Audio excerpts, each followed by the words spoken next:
Good evening and welcome for the 19th meeting of fiscal year 2023. At this time, I would now like to call the meeting to order. Tim is running a few minutes late, so we can move forward first with the approval of our minutes. We have both February 9th and the January 31st minutes.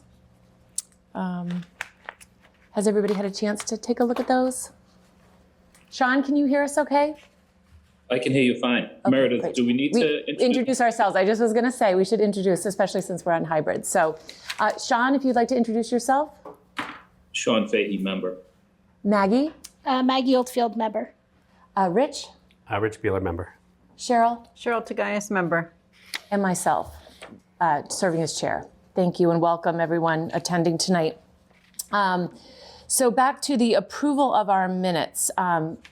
Did everyone has had a chance to take a look? And if so, we have one more set that was after that, right, Julia? Yeah, There was the last one I didn't get a chance to review. I did not get a chance to look at the 23rd. 23rd, yeah. Yeah. And I think I had made some edits to the January 31st and to the February 9th, right? Correct. Okay. So we can defer the 23rd. But if everyone's good, if I could have a motion to approve. well, actually, I saw one edit on under citizen speak. You had you had the wrong address for one of the speakers because two of the speakers have the same address. On which one? Yeah, no, the first Katie one. Lagan. Yeah, she's and on Brooklyn. Kelly Carr. What date was that? That was on the January 31st. 31st. Okay. The first speaker? Yeah, she's on Brick Road, 544 Brick Road. Okay, so with that amendment, is everyone good with that? Could I have a motion to approve Can I just ask one more thing? Sure. I had made I guess a question on the vote. There was only a 2-1-1 vote when there were 5 voting. On which anybody date see- was That that? was on the 31st. I think that someone was late. There was a note. Oh, They okay. arrived late. Okay, so that was why there was only 4 in the vote record? Okay, Recording in progress. okay. That was it, I think. And so in terms of the amended version, is that the one that you circulated? Because we would need to strike my question from Yeah. from what we're voting for, right? So that would be part of the amendment too, would be to strike the question from it. Great. I think we're not going to reprint it. Well, that's okay. I think as long as we record it that Those way. are small, minor, Yeah. non-substantial changes, so. Okay, so with that, I would like to entertain a motion to accept the minutes of Tuesday, January 31st and Thursday, February 9th. As amended, I'll make that motion. Okay, a second? Yeah, second. Okay, all in favor? Sean? Yes. Rich? Yes. Cheryl? Yes. Maggie? Yes. And myself, yes. Thank you so much, okay? And for the next, I'm just gonna go over, we do have our next meeting scheduled for the 30th of February. And I'm just gonna wait, March, excuse me. I know, of March. And I'm gonna wait for Tim just to discuss the April dates. And I think we'll know more maybe after this evening also on what we'll be continuing, what dates too. So we'll defer that discussion, but we do have a meeting scheduled for March 30th currently. Moving forward, again, we'll come back to the staff update. Regarding citizen speak, we are welcome to have people speak, but there will be time during the public hearings once we open them with the, to be able to come forward and speak if you would like to speak at that time or if you'd like to speak in advance, either whichever you prefer. So typically during when the hearings open. So it's on the record. Mm-hmm. So at this time, I would like to welcome anyone from the public or here who would like to speak on Citizen Speak. If there's anyone, please raise your hand if you're on Zoom or in the audience if you'd like to speak. 13 attendees, I don't see any. Okay, great. Thank you. So we'll give Tim just a minute to get settled, and then we'll let him give the step update. But at this time, we can actually go ahead and open the Scenic Road permit, the public hearing for 1200 Brush Hill Road, as that will be, I think we will be continuing that. So we can take care of that briefly. So I'm Ned Corcoran here on behalf of the owner of 1200 Brush Hill Road. I know we've been here off and on for a while, and we are trying to work on a plan to design the stone wall replacement. We, had varying direction from several of the meetings, and so now we're trying to focus on the nature of the wall. It doesn't have the mortar, and just sort of a more historic look. And we've got to create that, and so hopefully be back. I know we need to continue it to a date certain, so you haven't set your dates for April yet, so perhaps if we could just continue it, at least for control purposes, to the 30th. And then more likely a date in April when we'll be able to finish it. That sounds great. Okay, so do is you want me to make a everyone- motion? Yes, if we would like to, I would entertain a motion to move to the March 30th date for the public hearing on 1200 Brush Hill Road. So moved at 7:05 on that date? 7:05, great. Thank you. Thank you. Is there a second? Yes, we didn't second that. Second. Officially second. Okay, roll call, all in favor. Maggie? Yes. Sean? Yes. Rich? Yes. Cheryl? Yes. And myself, yes. Great. Thank you so much. And now we can, if Tim, are you ready for a staff update for us? Yes, and I'm just gonna stall briefly so I can get into the Zoom. Great. I apologize for my lateness. I wish I were joking. I had to run a couple errands before the meeting, and I was at Stop and Shop, and I literally slipped on a banana peel. Oh, no.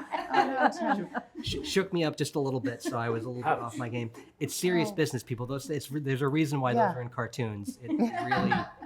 No concussion, we hope. No. I'm Okay, all set. good. My wrists are a little sore. Dear. I apologize for that, but it looks like everyone got started without me. Yeah, we're good. We're all good. Take your time. So. No worries. Just trying to keep it light. So the main thing that I want to talk about in staff update, because I think we're, it's like a clownish thing where a guy in a suit and like a fedora slips on a banana peel.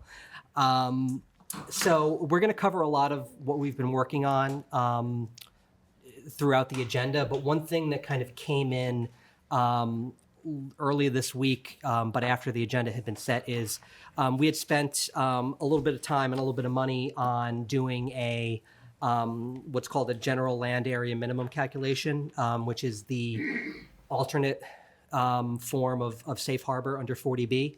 I think everyone is familiar with the unit count, in terms of 10% gets you safe harbor. But there's an alternative form of safe harbor by which if 1.5% of your Recording in progress. I'm gonna mute this real quick. Sorry. If 1.5% of your developable land area is sort of occupied and used by affordable housing, you can get safe harbor through those means. And so a while ago, the board had talked about, because we have 740Bs in various kind of forms of review or approval, getting an idea of where we were on that land count. And so we hired BSC Group, which is an engineering firm, to do, it's a very sort of technical set of calculations and kind of formulations that you have to do.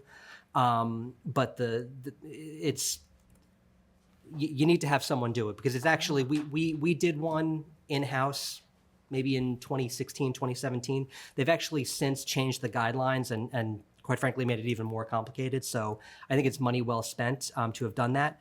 The upshot is assuming all of the housing that we have on the subsidized inventory today, plus all of the housing that would be on the subsidized housing inventory if all of the 40Bs we have are built as they've been approved or yet to be approved, which is a big if. A number of them are still under appeal.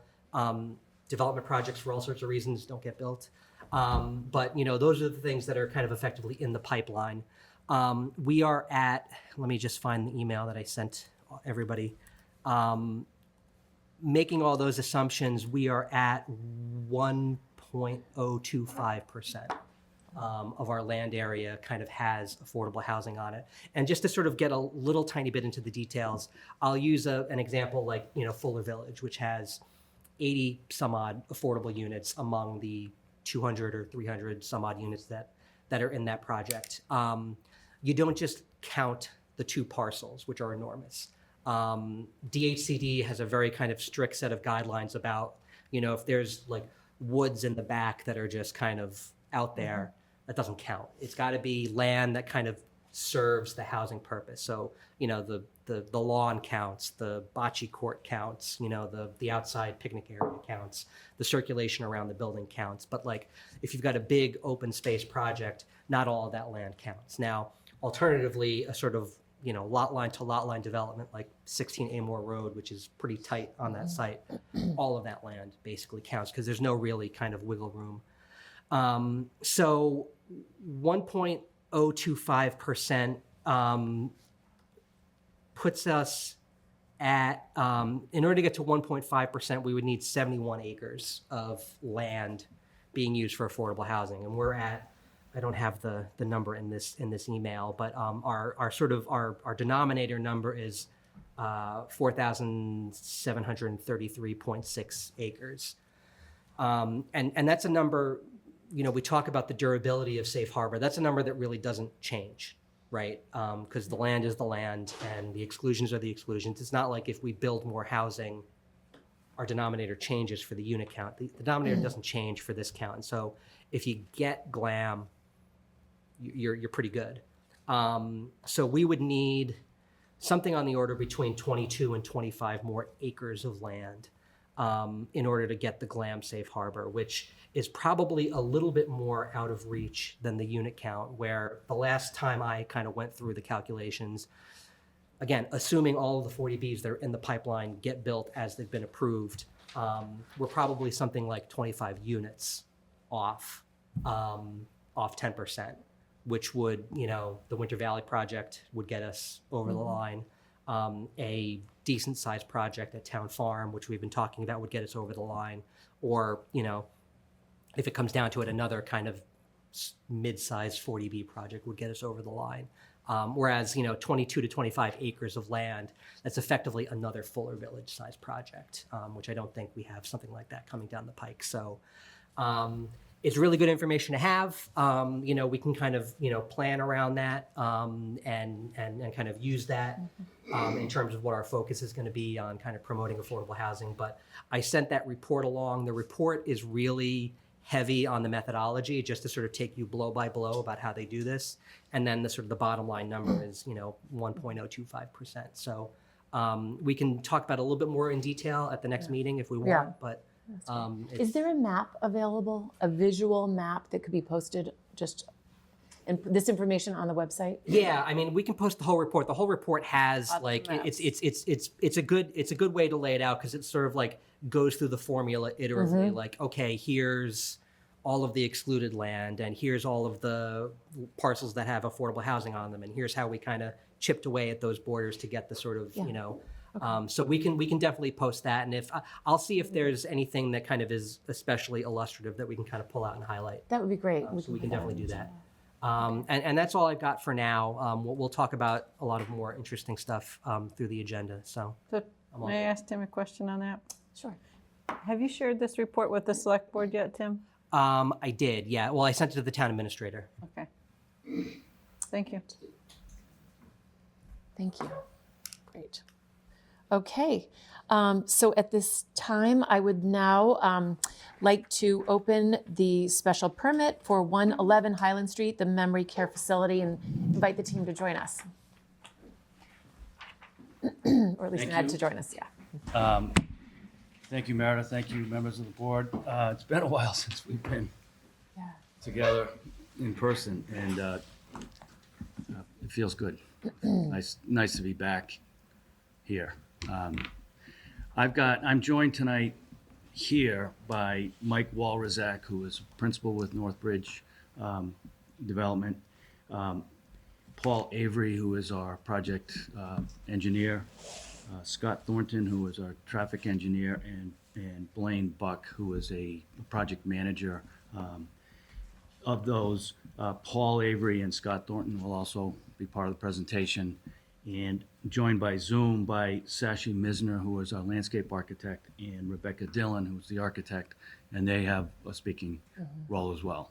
They couldn't be here tonight in person. So we have a PowerPoint presentation, sort of an overview of what's in the details. To do, feel free to jump in with questions as appropriate, and unless you have some questions about how you'd like me to start, we're ready to jump in, so. Yeah, I think tonight the purpose is really for an overview of the project and introduction to the public and to the board on this, and maybe we can touch a little bit on scheduling. Sure. At the end. So. Great. So just one thing in terms of schedule, we started a hearing with the Conservation Commission on Tuesday night on the notice of intent, which is parallel filing. We've got obviously wetlands on the property, and so we spent about an hour and change Tuesday before them. They've scheduled a site walk, and you are invited for Saturday, April 1st at 8:30. We think similar to what we did with Winter Valley, a joint site walk would be beneficial, probably to both boards. I'm sorry, Nick, can you say the date again? April 1. We know that the board is awaiting peer review as well from Tetra Tech. Obviously, we're anxiously awaiting that as well, and we look forward to specifically, their comments and addressing those to the extent that we can. And I'm sorry again, did you say a time? 8:30. 8:30. Thanks again. So, Tim, if you can tee up the.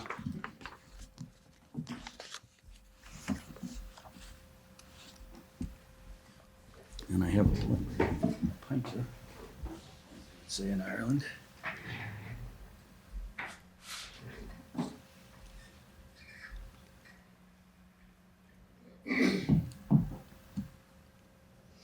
Oh, can't see it. Okay. It's on. You can see it there. See it there. So if you can go to, actually, third slide. I'll do an overview, introduction, and then hand it to each of the team members as we go. So I think it's important to set this development in context from a historical perspective. This is actually the outcome of really good planning undertaken by the town. Master plan process that took place in 2015 led by this planning board, looked at a whole range of things town-wide, and one of the things that they were specifically thought was important is that the need for expanded services available for seniors, an aging population in the town, was important. And in particular, because they knew that there had been some interest in this site for assisted living purposes prior to 2015, there was a specific notation to encourage the Milton Hospital to pursue past proposal to develop assisted living facility on hospital-owned property located across the street from the medical institution and adjacent to senior housing. That was this property. I was here in probably 2013, sitting in front of the planning board, waiting for a call from the hospital saying, yes, engage a discussion with the planning board at that time about potential for zoning for assisted living. At that time, the hospital was in the throes of its merger with the Beth Israel Deaconess system and didn't have the bandwidth to think about that as another major undertaking, and so they passed on it. But after 2015, more in the 2017, 18, 19 range, the hospital ran a procurement and selected Avita of Milton Memory Care as the highest value, least impactful development for this site. They received a number of high-value proposals. One other assisted living that was not focused just on memory care, but was a bigger assisted living project. And there was some other proposals as well. And they selected this one. And we engaged the process with the planning board starting at sometime in 2020 or 21. Went through about a year worth of process with the planning board to design zoning around a site plan that we developed in that process. And last year, almost to the day, the town meeting approved the zoning authorizing development of the memory care at this location. Next slide. So, as I said, town meeting actually approved zoning based on the site plan. It's something we do here in Milton. A lot of zoning practitioners are frustrated by that. It's just how we do it. It's what I'm obviously been used to. Over the years, we zone the site plan, and this site plan is substantially the site plan. That's the site plan that went before town meeting a year ago. It's substantially the same as the site plan that's been developed. There are some detail changes, which we'll get into specifically, but that's fundamentally the site plan. The project meets all of the dimensional requirements contained in the zoning.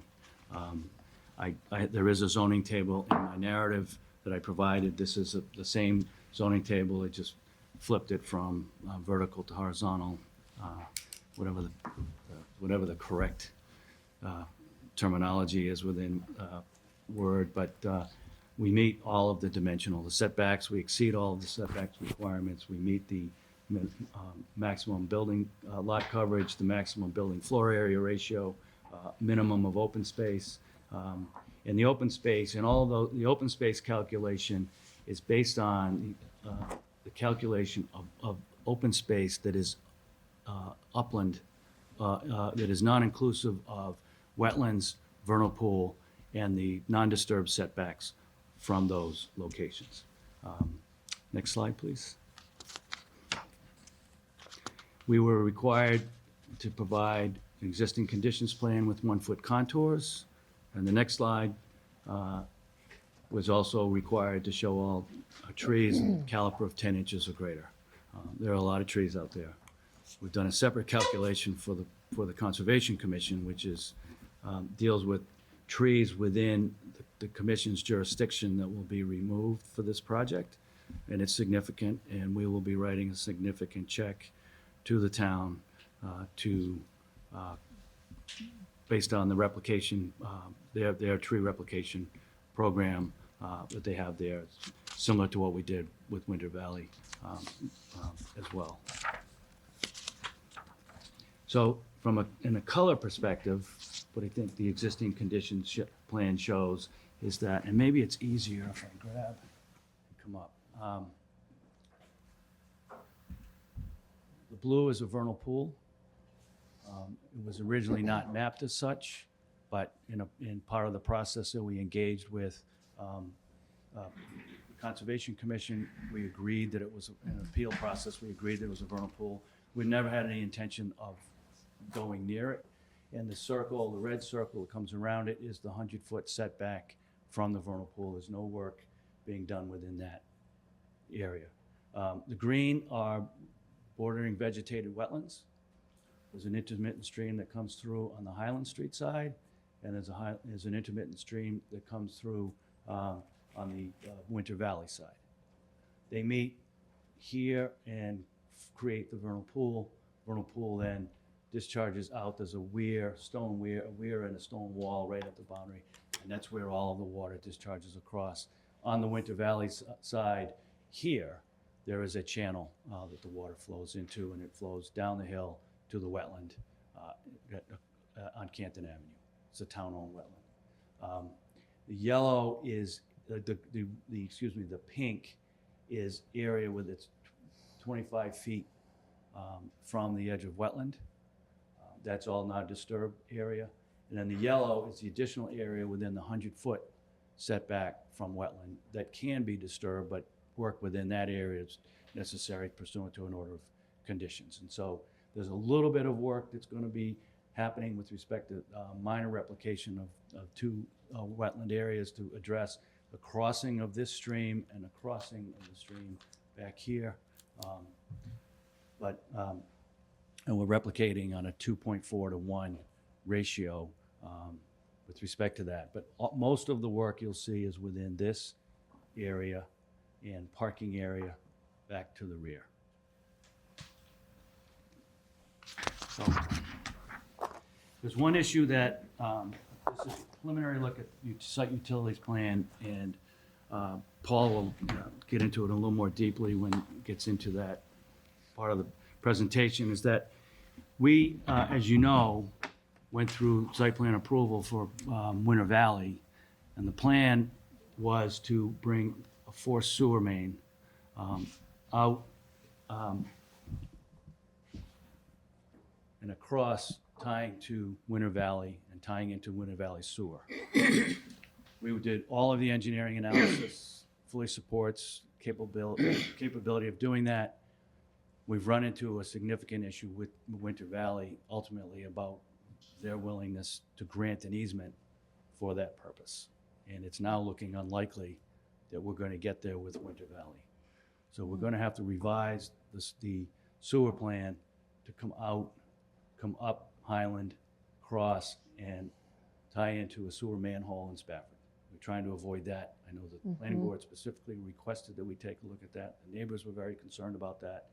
We certainly would like to avoid that, but it looks like we're not going to be able to do that. Paul was out today with DPW, looking into the manhole, seeing what's in there, evaluating capacity.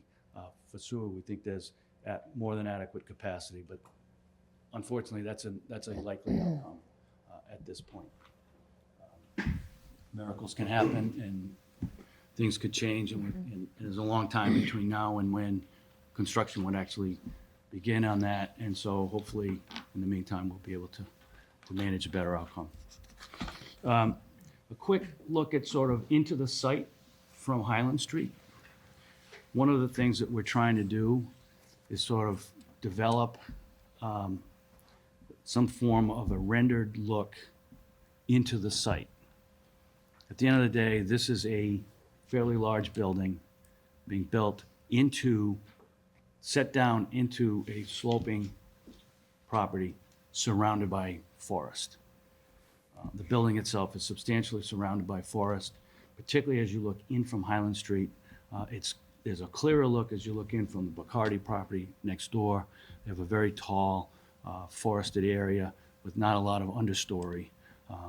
We've attempted on half a dozen occasions in the last 6 months to meet with Ms. Bacardi, with our landscape architect, to design features that would help her screen, and they refused to meet with us. And so we've done what we can in terms of screening closer to the building, and you'll see that with our landscape architect, but we don't have views, good photographic views in from the Bacardi property to be able to render what you might see. One of the things that we've looked at is take the trees out of a rendering, show the screening that we're designing and the rooftop of the building. We're still refining that to make sure it's accurate. It's something that we may have available at the next meeting. So this is looking at where the old farmhouse used to be. That's no longer there. There's the shed and the barn. Those will come out as part of this project. Coming up the street, you're looking in again and through, further up the street, more Highland frontage, a closer in look, and then two more that are at the Bacardi property line. One of the things that's happened recently, we're not sure how and why, but that area in the corner of the property has been cleared. It's actually within the wetland, and a couple of trees have been removed. The hospital didn't do it. We certainly haven't done it. We're not sure who may have done it. We've reached out to DPW to see whether or not maybe there were a couple of trees overhanging the road that were in danger, and they may have removed them themselves, but we don't know. That's certainly something that the Conservation Commission will be interested in when we get to the site walk, what's happened. So next is a rendering. It's the rendering that was included in the package that we submitted. There's This is the road, the driveway coming in will come in and come up. There's a retaining wall on both sides. You'll come up to what is the second level, if you will. It's 1 story at this side away from the Bacardis. And then there's 2 levels with 1 lower level and a level at this level. So the roof is all at 1 level. You'll come in, and then in the rear, you drop down. There'll be a separate neighborhood, as they say, on the lower level. That lower level is set 10 feet below the grade of the land closest to the Bacardi property, the Bacardi dwelling. And so what's only visible above that is 1.5 stories at 25 feet. And that's a requirement of the bylaw.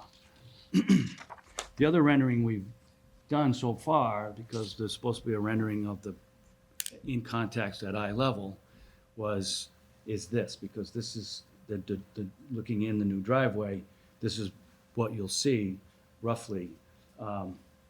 We haven't been able to render at grade eye level otherwise because, as I said, it's surrounded by forest and there's a really thick view. Most of Highland Street is really thick. You will see as you walk up and down the sidewalk on Highland Street, you will see into the property and you will see a building that will be set 130 feet, 40 feet in from the edge of the property line. You'll look through the woods, through that wetland area, and you'll see something. It's hard to render what it would look like, but we're working on some way to put an image in so that you know that you're seeing something. We can't sit here and say it's going to be invisible. It's not going to be invisible. It'll be visible from the Bacardi property. It'll be visible from Highland Street, but it's in. Your eye would tend to be drawn to what's in front of you rather than looking all the way through to what's there. But that's Just a quick suggestion. Yep. Render it in wintertime condition. we Your photographs were showing whether it's defoliated, because you will see through that. Yeah, and particularly the views from Highland Street and from the Bacardis. We do have the photographs. We're trying to render it with the winter view. We agree that's the more appropriate. So with that, I'm going to hand it to Paul Avery, who is the site engineer. He led our presentation with the Conservation Commission the other night, and we'll do a highlight of what is being done from a civil perspective. Okay, thank you, Ned. This mic works? Yeah. Okay. It works for the TV. I'm not sure it works for. Doesn't project. Doesn't project, so should I grab the other one if I have to get up here then? Okay, very briefly, this is existing conditions and site demolition plan.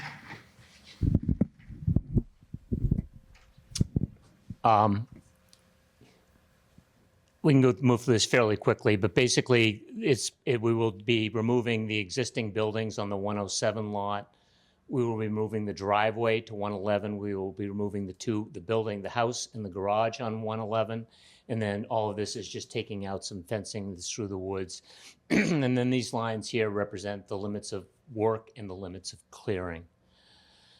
The next slide, this is an overlay of the color diagram that Ned went through earlier. And I think this shows how we've developed the sites and the efforts made to minimize the impact to wetlands resource areas.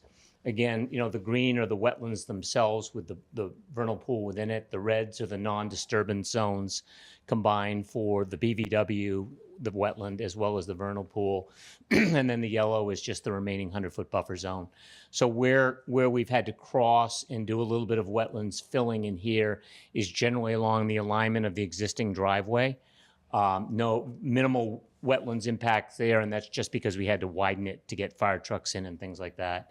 Where we've come across to get to the rear parking is just a straight shot across the wetland area. All of the project elements themselves, the parking, the sidewalks, the terraces, the buildings, all of those things are located beyond the pink zones, the non-disturbance zones. So the only times we go cross through those is for the purpose of access, and done it as straight a shot as we can. Next slide. So here's a site layout plan. This is fundamentally the same as the zoning plan. The design has evolved a little bit since then. The entrance is wider because we're providing a sidewalk. And so there's a sidewalk and there's a guardrail, so we got into the details on how that will actually lay out. It's wider to accommodate everything that needs to go in there. And then in the process of doing that, we also straightened it out. It has a curve in it. The curve, I think, has some design aesthetics that's pleasing, but the straight shot minimized the wetlands impacts, and that's what we were trying to do, so it ended up being straight. Same thing a little bit. This widened out a bit at the rear. We've added a storage building at the south end of the rear parking area. We also met with the fire chief, and we had like I forgot what it was, but it was less than 20-foot access drive to the service area here. They requested that we widen it to 20 feet as a minimum width for fire trucks. That required redesigning the building a bit, but we did it. We made it work, and so we provided the 20 feet that the fire department asked for.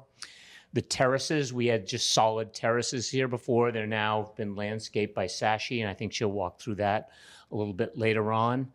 And then we've designated some snow storage areas, all of which need to be at the far end of the site, and some minor reconfiguration of the service area, and I think that's pretty much it. So this is really stuck very closely, to the zoning plan. Stormwater management and those types of things evolved a little bit. And let me just jump in very briefly. One of the issues that we discussed with the Conservation Commission on Tuesday night was de-icing chemicals that was not specifically identified in the operations and maintenance plan. We've gone back, we've taken a look, we've come up with an alternative that we think meets the best standards, and we're amending the O&M plan to specifically call that out, and that'll be a deliverable back to this board and to the commission. So the only other element that's, if we just go back one slide, is on this plan, and this we've just added this in, is these two green areas, one right here and one right there. Those are the areas where we'll be replicating wetlands. So those will be constructed wetlands, and it's like 2.4 to 1. So we're more than twice as much. These two areas here are more than twice as much as what we'll be filling. Okay. And were those patios before impervious surface, or they were just sort of shown as like pavers, and I think we assumed that they were impervious, but we hadn't gotten to that level of design. And it's now green space. We'll hear more. They weren't. Okay. Yeah, they just showed as like solid pavers on the zoning plan. Okay. So moving on to stormwater, I think this slide here is a really helpful place to start to get an overview on how the site works. Again, this is Highland Street. Most of this drawings are turned the other way, with this end being up. In this case, this one's rotated 90 degrees. But in essence, there's really sort of two watersheds. Ned talked briefly about the intermittent stream on the east side of the site, closest to Highland Street, and the other one over here on the west side of the site. There's a watershed divide along the ridge line here, and the flow paths follow the red lines with the arrows here. But basically, the takeaway on this is that all the stormwater from the site goes on either the east side or the west side. They all converge in the greater wetland area in the vernal pool at the north side of the site, and then they all discharge out over the weir built into the stone wall at the north end of the site. So when we look at like stormwater impacts, a lot of times usually we've got water going this way and water going that way. In this site, there's just all one point. Okay, so when we looked at managing stormwater, this is the control point here in terms of the total offsite flow. It all just goes through that one place, which in many ways made the calculations a little bit simpler. Okay, next slide. So this is a quick overview of how we manage the stormwater. This plan will be evolving. We've had some initial discussions with the Conservation Commission. We expect further comments from Tetra Tech's peer review. So this is where we're at the moment. We in essence we're having stormwater run down the driveway. We have a couple of catch basins here. We treat it for total suspended solids, and then we'll discharge through a grass swale out into the greater wetland area. We have a similar situation going on down through the service area. At the front of the site, we have an infiltration gallery is perforated pipes set in stone. That will collect the runoff from the parking area as well as some of the terraces and some of the rooftop. This will then discharge out through the retaining wall in front of the parking spaces. We have built a box culvert here for an open stream channel crossing on the access road out to the rear parking lot.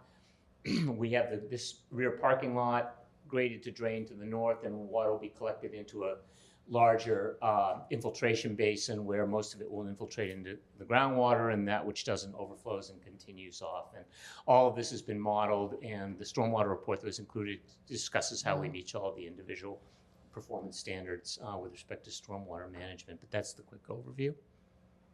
Okay. Next slide is site utilities plan. Ned talked about the sewerage, and we're still showing it in this drawing connecting to a manhole on the Winter Valley property. It doesn't look like we're going to do that. We were out, as Ned said before, looking at connecting to the final manhole in Spafford, which is right in here someplace. Looking at that today, and we'll be submitting the plans for that to Public Works. We will include a report in that in our assessment of the existing infrastructure and its capacity to accommodate the flows from the project. The rest of the utilities are coming off of Highland Street. We have water that comes around that is going to be potable water for the site as well as fire protection. Electric will come from a pole across the street. We'll run it underground. It comes down into the, we have a transformer and a generator down in the service area. Gas comes in and will feed the generator. So basically the simplistic thing is all the rest of the utilities will be coming from Highland Street and run underground in the driveway. And the sewage force main will probably end up in this corridor as well, assuming we have to go out to Spafford for a connection. Next slide. Okay, this is the site access plan for fire. We have two of them. One is for the fire trucks and the other one is for the delivery trucks. This one has been reviewed by the fire department. We have the specifications here for the ladder truck. The ladder truck can come in, and we have the separate movement down here for it coming out, which is pretty simple. The coming in is a little more interesting, but fire truck can come in. It can make the turn around the island. It does have to back up a little bit in order to get back out. It can't go completely around, so there's a little bit of a three-point turn, but there's the room to do it, to come in and back out and reconfigure and get out again. At that point, they can also drive down. They won't be able to turn around down in the service area, but they can either drive down straight on and back out, or they can go around and back down, whichever way they want to go. This is also showing how they get access to the rear parking area. Once they're there, they can then back up and come back out. It's just a mirror image of the same thing to go out. And this piece down here in the lower left is just what the exit maneuvers look like. Can I ask a question? Sure. You said jump in, so I'm going to take you up on that. And maybe it can wait to the utilities conversation, but you mentioned gas. Have you guys thought of doing, like, not bringing gas on the site? But we need it for a generator. Right? Not necessarily. Use diesel for the generator. Okay. But just a question. You don't have to answer me now. I just wanted to know if you guys had considered not bringing gas on site, making it all electric. Well, we were considering the generator with diesel fuel, but the building was definitely gas Okay. because of the large load. Okay. Right. There's a lot of interest in going all electric regionally. I'm sure you've heard. Nationally. Nationally, I know in Boston, lab buildings are being built all electric now. So the loads for the lab buildings would be far greater than the loads here with the residential building. So it would be good to have you investigate that. Cool. Thank you. You're going to have to deal with the updated stretch code regardless. So Yeah, this will help. It's where we're going, so you might as well think about it. Okay. The next slide is for the service trucks. I think we had conversations on this one before. We did accept your recommendation, Maggie, that we look at, larger trucks. Thank So this truck, I took a photograph of it. This is a truck delivering to the Avita facility in Newburyport. So this is the truck. We have then taken this truck, and the dimensions are spelled out here, and we ran the modeling diagram. And the way we propose to work it is the truck comes in and makes the turn. It goes around the island and then will back down. Going around the island is going to be necessary anyway because the delivery people will need to check in at the front desk. So, you know, when I talk to the driver at the site in Newburyport, that's exactly what he does. He goes up the front, checks in at the front desk, and then he drives, turns around, and backs down into the service area. So that's how that will work. And, you know, Gordon's here, that they're the service provider, and so this seems to be pretty representative of what will happen. So I guess that's it for me, and kick it over to Sashi. Unless there's anything else at the moment. Not going anywhere, so. That's good. So All right. Sashi We'll have Misner some- is remote and ready to go to talk about landscape. Hi, everyone. Thank you for allowing me to be remote. I appreciate being here and appreciate your time to review this project. My name is Sashi Meisner, landscape architect for this project. We can go to the next slide. From a landscape point of view, this site is really awesome. It's really great for this program, and specifically, it's been great to be able to nestle the building down into the site. So it's, you know, we heard from the community meeting that we had the other night that, you know, it's obviously a big impact to the neighbors, and being able to nestle it down into the site is going to benefit quite a bit, the views into the site. But when you think about the program, with the memory care, the natural aspect of the site is extremely beneficial to this population. So it's kind of a benefit from both ends, being able to nestle the building down. You know, you imagine views from the second floor will be into the tree canopy. So all of those aspects of the site make it really wonderful for a memory care facility. For the landscaping that we worked on with the site, we focused on the perimeter landscaping really melding with the existing vegetation. So we looked at treating the perimeter landscaping as kind of forest planting, so multiple layers of understory trees along with canopy trees. All of them are native species. We really highlighted keystone plants, which would benefit the majority of insects and wildlife that would be found on the site. So I have specific plants that we can talk about if you have questions about what we are actually specifying for the perimeter. But they're mostly oaks, maples, birches, things that you would find in your native woodlands. As you move towards the inner areas of the courtyards and around the areas that are visible from the resident rooms, we really focused on plant material that would be specific for this population. So we really took a research-based approach to designing these spaces. Natural environments are key to the mental health of people, specifically in these buildings. So we really focused on plants that would have seasonal interest, long blooming, things that would have sensory stimulation aspects to them. So color, textures, fragrance, edible plants where possible. So we were really focusing on things that specifically met this need. From the courtyards, as you can see, if you're able to zoom in, I'm not sure, but if we could zoom in a little bit, you could see closer how the courtyards are designed. There's 3 courtyards for the 3 different houses.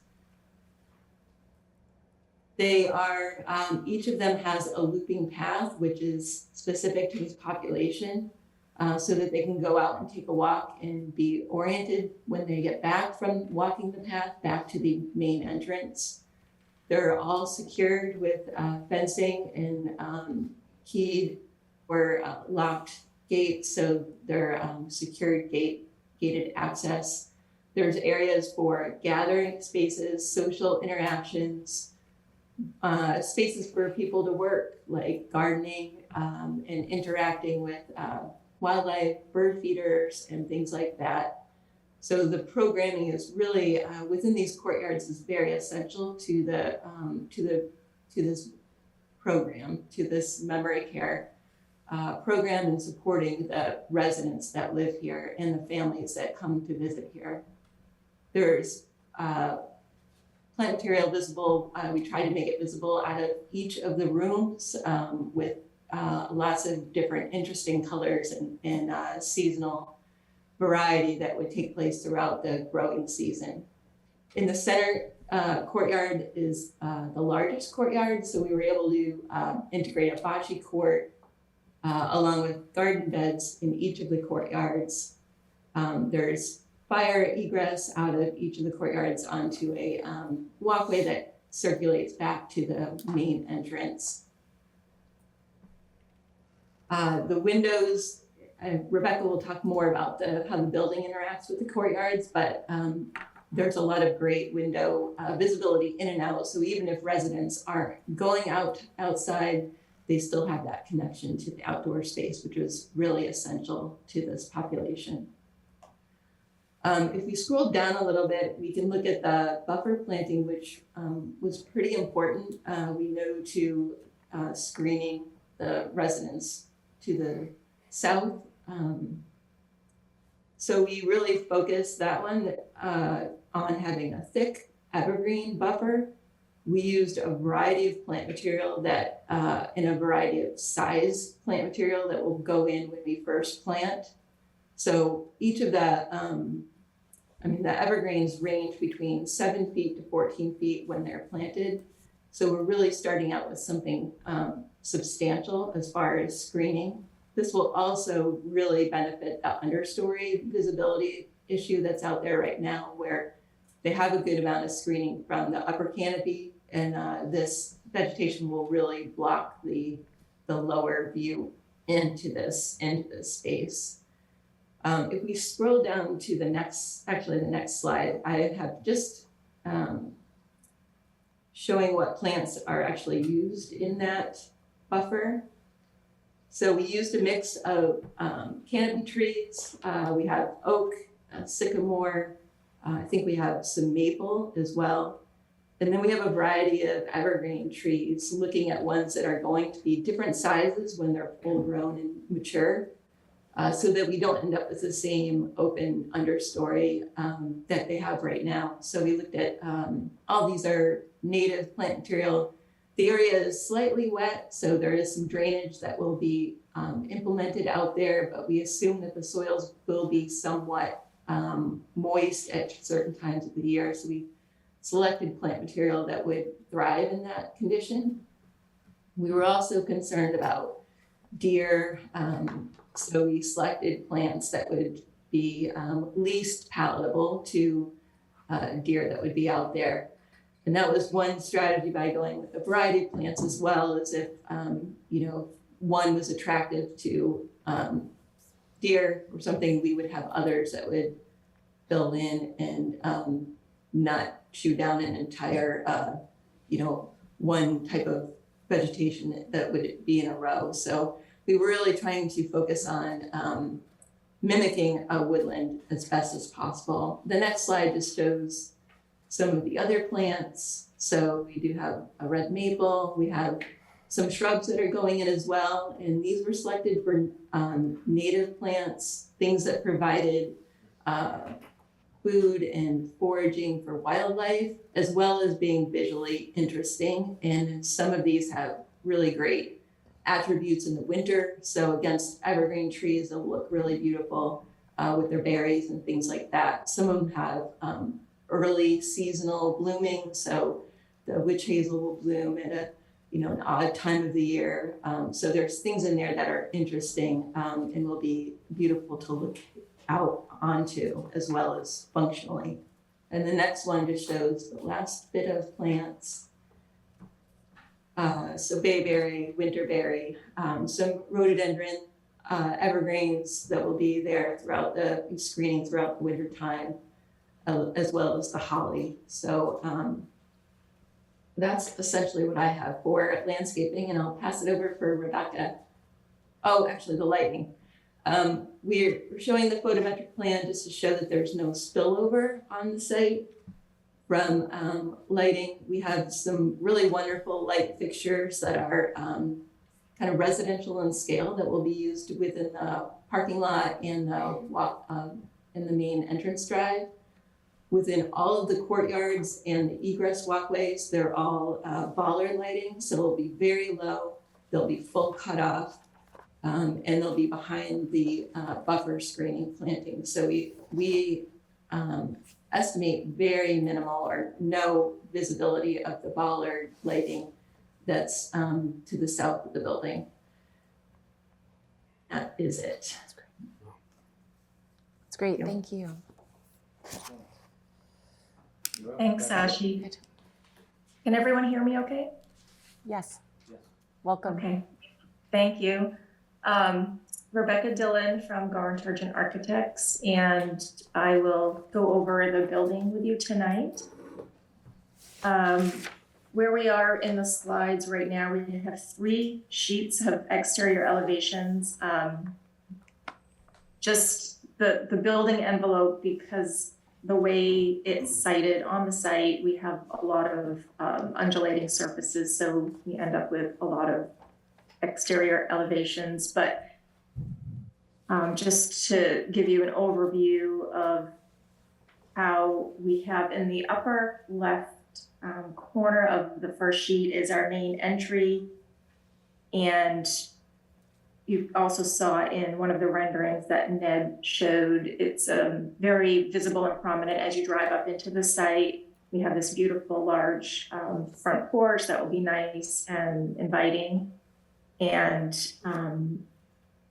with the rest of the elevations, you can see that we have a nice use of traditional architectural elements, gables and pitched roofs, columns, classic window styles, window bays, also using residential materials such as clapboards and asphalt roof shingles, nice trim detail around the windows.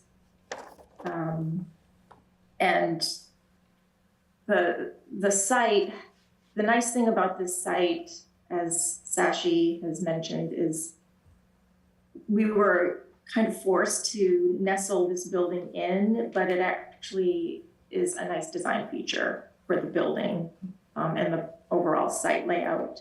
You could just go to the next slide. You know, you can see on this slide the elevations for parts of the 1-story building and also elevations for parts of the 2-story building. And on the 3rd slide, more elevations, and those are just of the 1-story building. And if you could go to the next slide, please. Thank you. So this is the lower level floor plan that's down in the lower part of the site. And the layout of the building works nicely for a couple of different reasons. It sits nicely between those existing natural elements that Paul talked about, the wetlands, the non-disturbed zones, and takes advantage of those existing grades. So we get this lower level, and then we have an upper level, but it also allows us to break up the building into 3 different neighborhoods. So we have 78 residents total in 70 units. We have a mix of private and semi-private. The majority of them are private units.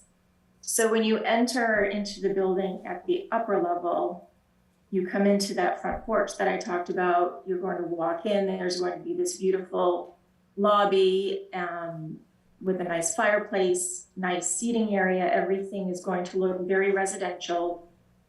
And we have support spaces like offices, a salon for the residents, and a large meeting space for the residents where they could have movies, or they could come and watch the Super Bowl, all kinds of activities that Northbridge really plans nicely to engage their residents. And then on this upper level, we have two neighborhoods. So you can see the neighborhood to the left, which is the one-story portion of the building.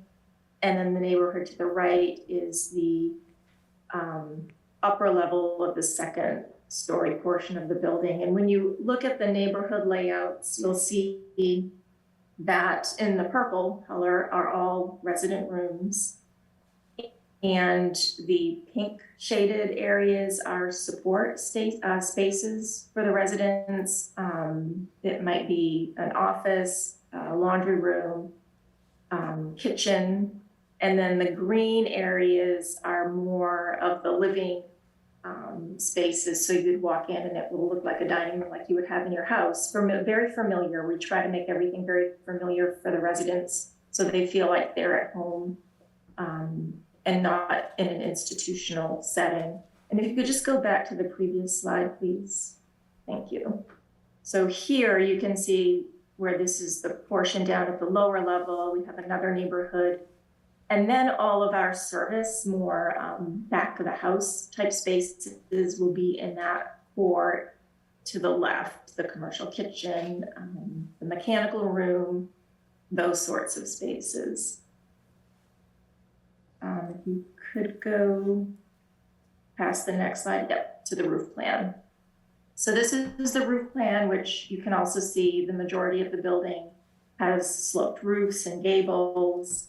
And we do have a well in the building.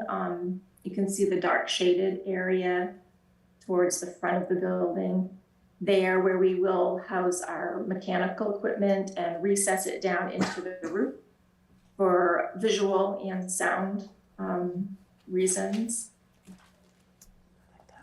And if you could go to the next slide. So this slide is showing our accessory storage building, which is in the back of the site. I think it was pointed out a few times for storage for the project. And it's not visible by anyone. It's off of the end of that parking lot. But again, it'll be, it'll look like a garage that someone would have on their own property. And the next slide is a site section that we cut through the site just to show the relationship of how the building sits into that existing topography. And, you know, we have that lower level and a retaining wall, and the grade then slopes up over to the neighbor's property. So the nice thing about this, when we keep saying it's nestled in, it nestles in height-wise to the site. And you can see that the existing building next door is actually higher than this building. And that the 25 feet that Ned was referring to, you can see in that site section is from the grade, the upper grade to the top of the highest roof line. And, you know, again, just, oh, yeah. Go ahead. Thank you. The zoning says that we're to measure that height from the existing grade. And it was hard for me to tell if the existing grade is included in this site section, or is it only showing us the proposed grade? This site section is only showing the proposed grade. Okay, so I'd like to see the existing grade added to this. Okay. Maybe it can be something like a red line, just something that distinguishes it, and then give us that measurement. I went back and looked through all the zoning again today, just to make sure that we have everything in the application that we're required to look at, you know, for this. And that was one thing that I noted. Okay, no, that's a really good question. Thank you. Would it be Sure. helpful as well to have I was going to ask for Cross-section. some more sections. I have Yeah. some other notes to I was gonna ask say. for more things, but Cross-section. I just wanted to hit this particular topic because she was right here talking about the height. But I do think we'll need some more site sections. And we can get to that now or later, but I was going to, and I don't know if Sasha's done with her presentation, but I do think it would be beneficial to, before going to traffic, to talk about at least additional information that we would like to see for this portion that we've just heard about. Okay. Great. Yeah, this is Sure. the last slide, so. Okay. Yeah.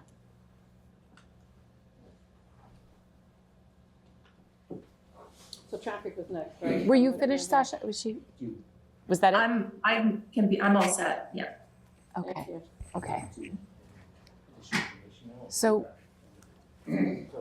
why don't I open it? Pleasure. If you'd like Thank to you. do additional information now. Yeah, why don't we just, that would be great if we pause here while it's fresh in our mind and what additional information people would like to see. And then we can go a little further. I would like to hear from other members of the public who may want to speak as well. So just want to make sure we don't go too late and let them have an opportunity. I'm not So going go, to yeah.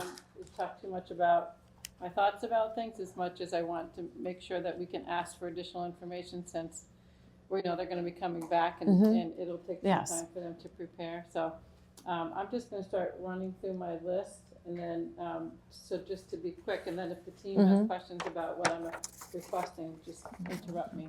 Okay. On the existing conditions plan, Ned, you noted that you included the trees, but you were also supposed to include the species. And I'm most concerned about the species that are in that buffer zone or in that area on the south side, between the Bacardi property.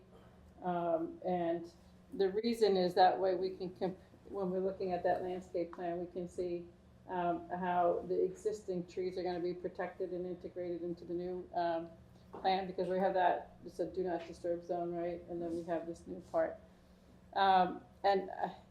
This is the way surveyors do it, but they give us these tiny little dots for trees.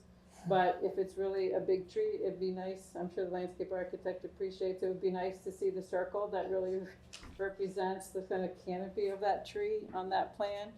And then if you could integrate those trees into your proposed landscape plan, I think that would really be beneficial. And then you can talk about your proposed infill in relationship to those existing trees. I see Sean has his hand up too. Did he want to chime in on that? Yeah, but if you want to finish, why don't you finish and then we'll go to Sean. Yeah. Again, on that existing condition survey, the location of the stone walls. Oh, geez, sorry. Do I need to repeat that? Sorry.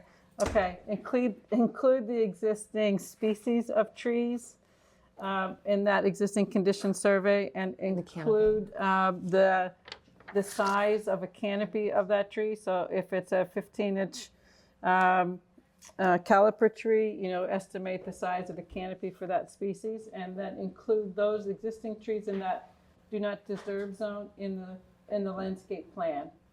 So that was just repetitive because I had my speaker off. Sorry about that. The location of stone walls, they seem to be at the property lines. That's the only place I've seen them. And if that's the case, we just want to make sure that that's highlighted as being protected when we're getting, if there's any construction that's nearby. Okay, then on the Plan C-101, the existing conditions and site preparation plan, it notes, in the notes, there's some notation about stockpiling of soil. I imagine there's going to be some stockpiling needed for the trees and other material being removed from the site. I think it would be good to locate where those would be and the size area, so we don't see them interfering or impacting existing trees that are being preserved. We've seen that be a problem on other sites, where we're impacting trees that we see it 5 years later and those trees are damaged. That same plan, I'd like to see dimensions from the property line on the south to not just the building, but to all the landscape elements. So there's a retaining wall, there's walkways and so forth, and also to the limit of the clearing, because it's just a line on the plan. How close is it really to the property line, that limit of clearing, so that when a permit's issued and it can be enforced, it's not nebulous where that line is. Because this is the one direct abutter who has been most concerned about impacts. We want to make sure everything that is in our documentation is addressing that. And then on the overall, You want- Just clarification on that, you want it really, most of this focused on the Bacardi side of the property? yeah. And maybe some of it at the main entrance, but That's because the rest of it's kind of inward, and I'm not as concerned about that. These dimensions that I was talking about are definitely just for that south side there. And then on the overall site plan C200, again, I'd like to see an enlarged plan of that area, that sort of buffer zone that between the property line, the Bacardi side, and the new construction there, and an enlarged site section of that area. And then this is where you could indicate that height compliance as well. And then on the C201, the site layout plan, the details that are on the later sheets don't key in anywhere.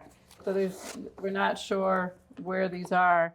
And the retaining walls, there's no top of walls indicated, so we're not sure how tall the walls are. And so that gets me to the C301, the grading and drainage plan. In looking at the rendering, it looks like they're really tall. And if they're all the way around the site, I wonder about any impact on wildlife, because there is wildlife in this area. And with this tall walls all around, where are they going to go? So if you could at least give us an indication of how tall these walls are, because I didn't see that on the plans. Just a couple of things to coordinate. There's both the civil plans and the landscape plans show an enclosure around the dumpsters as sort of a detail, but one shows chain link fence and one shows a vinyl fence, and it would be good not to have the chain link as the civil shows, and rather what the landscape architect shows, and then have some cut sheets for that. It'd also be good to have some cut sheets for the Versalock retaining walls, and a little blow-up detail of how that interfaces with the fence and the guardrail for the roadway. On the building elevations, we don't see, and the zoning requires that we understand the proposed and existing grades at these elevations. So if you could add that, not just to the site section, but to the building elevations. And then I mentioned needing more site sections. I would like to see one through the length of the road and the upper parking lot, and then a cross section through the road. And that part of the zoning, which requires these drawings, also requires a cut fill analysis. And I didn't see that in the application. And then on the photometric, I have a few comments about the photometric. The zoning requires dark sky compliance, but I didn't see that specifically called out, and it may, but if you could at least provide us more information about that.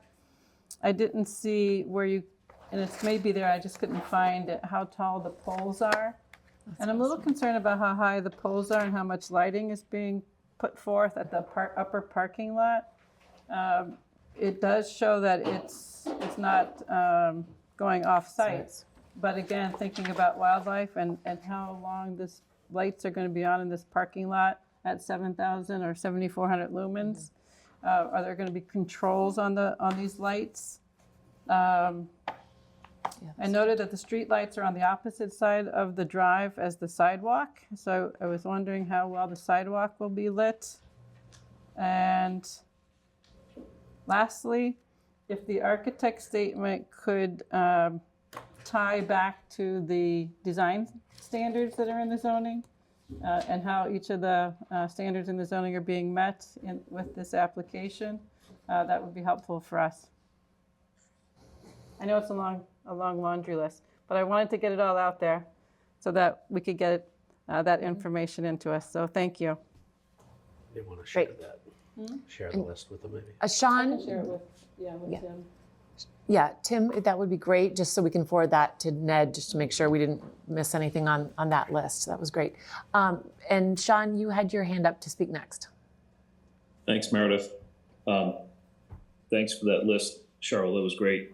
My question is probably a little bit simpler and easier to answer. In the renderings of the landscaping, can our landscape architect tell us how long it would take for the plant growth to look like the renderings. I assume that when the plants are planted, they will require some growth to be able to achieve what's presented in the renderings. And for those that are interested in the project, I'd like them to understand how many years of growth will be needed for it to look like the rendering. Are you speaking about the elevation that showed the trees, or the 2D plan view one? Well, maybe you could go back to it if you don't mind. What we saw earlier in the presentation was a view of the property from Highland Street. The rendering.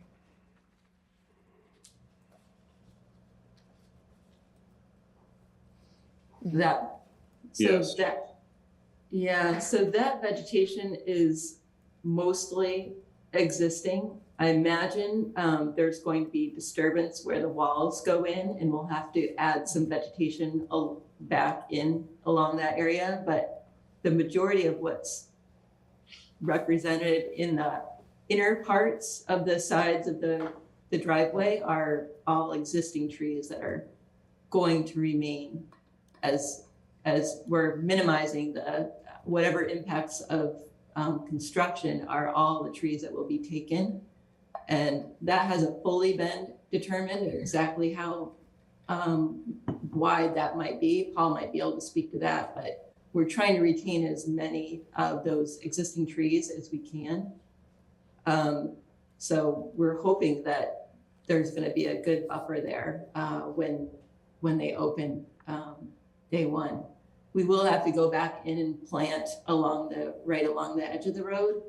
The tree sizes that we're looking at putting in to start are 20-foot height deciduous trees. We have trees that range between 7 feet and 14 feet for evergreens. So we're starting in the sensitive areas. We're starting with quite a large tree. So we're hoping that things will be pretty big when they go in. I do personally think it's a good idea to start with a wide range of plant material, because smaller plant material grows much quicker than large plants when planted. So kind of my strategy would be to have a diverse sizing range. So you have some big ones that are going in immediately, but also some small ones that can really shoot up pretty quickly. And choose plant material like birch that are going to grow really quickly, while the slower growing large deciduous trees fill in. So that's kind of the strategy that we'll be looking at. Okay, thank you for that. Is this the only rendering we have, or do you have others? Okay, this is great. And I guess as I look at it, I'm honestly trying to recognize what's existing and what is new. Would it be possible when you come back, could you provide photos that we could compare to the renderings that you're showing us, so we could have an understanding of the condition that you're describing? What I'm asking for is a photo of that shot of that particular location, so we could see the trees that you've described as being existing and be able to compare it to what it will look like in rendering. Yeah. We have some along winter conditions a little. Yeah, of course, and that's probably detracting from, the ability for us to see what you're describing. Yeah, I've been using Street View quite a bit, and that's in the summertime. So that has been helpful to see the density that's out there along the existing driveway. Okay. We haven't pulled that up here, but that might be something that we can use as well, just to kind of provide that visual. That'd be great if you don't mind. To the best of your ability to help us see that. That would be great. Thanks, Yes. Sashi. Yes, Sashi, I did send you an original picture right along that driveway, up the driveway with a fence in front of it. Is that driveway staked? So if we wanted to walk by or drive by and see where that's coming in, to see where the trees are? Same general line as the existing. Existing driveway? Yeah. Okay. That's right. And everything immediately to the left as you go in is wet. So really, there's not much Changing there. Yeah. That's on They'll be both sides, planting, both this sides is, wet. this is looking in, at, basically at the 107, so you're looking diagonally in where you would see the retaining wall. And some of the newer planting will be happening in there, closer to the retaining wall. So this is further north than the rendering was. So I have a Yes. question. You had mentioned that you decided to go with a straight driveway to minimize the loss of, or to reduce the loss of wetlands. But is it possible to keep a little bit of a curve so you don't actually see a straight shot? Because I believe right now the driveway is curved and it's a nice meandering entrance. It would absolutely be possible, but I'm also quite certain it would increase the wetlands impacts too. So, And just, how old is that, that carriage shed right there that you're going to be taking down? And is it a possibility to carefully take it down and then somewhere reposition it on the site or save it and put it somewhere else? We would, so the condition of the barn and the shed is very questionable. It's possible to do that as part of the demolition. The wetlands have actually encroached into the footings of both buildings, so it's wet. There's probably a lot of rot deterioration as a result of that. But, it's a nice piece of it's history. We were before the Historical Commission a couple of years ago. We were hoping to save that barn, yeah. Or and if you don't find a place for it, perhaps somebody might want to go in and take it down and We'd certainly be open to that. resurrect it somewhere else. Yeah, no, we'd certainly be open to the notion of somebody else taking it out and moving it. It happened At Walcott Woods. recently at Walcott Woods, Yeah. and that was a good outcome.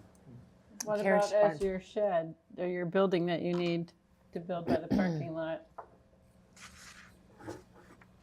There's elements of that. It would have to be a secure building. Obviously, this is open completely on one side.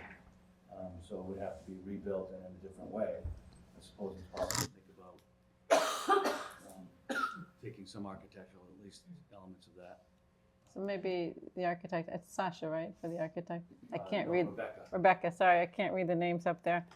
Rebecca, yeah, if you could take a look at that as a possibility instead of the new construction on that. Or somehow incorporate it into like a potting shed type structure for the residents. And you can put a potting bench in there with shelves and pots. Make it more of a design element. And then just another question was, how far is the actual Bacardi house from the actual building of your new building?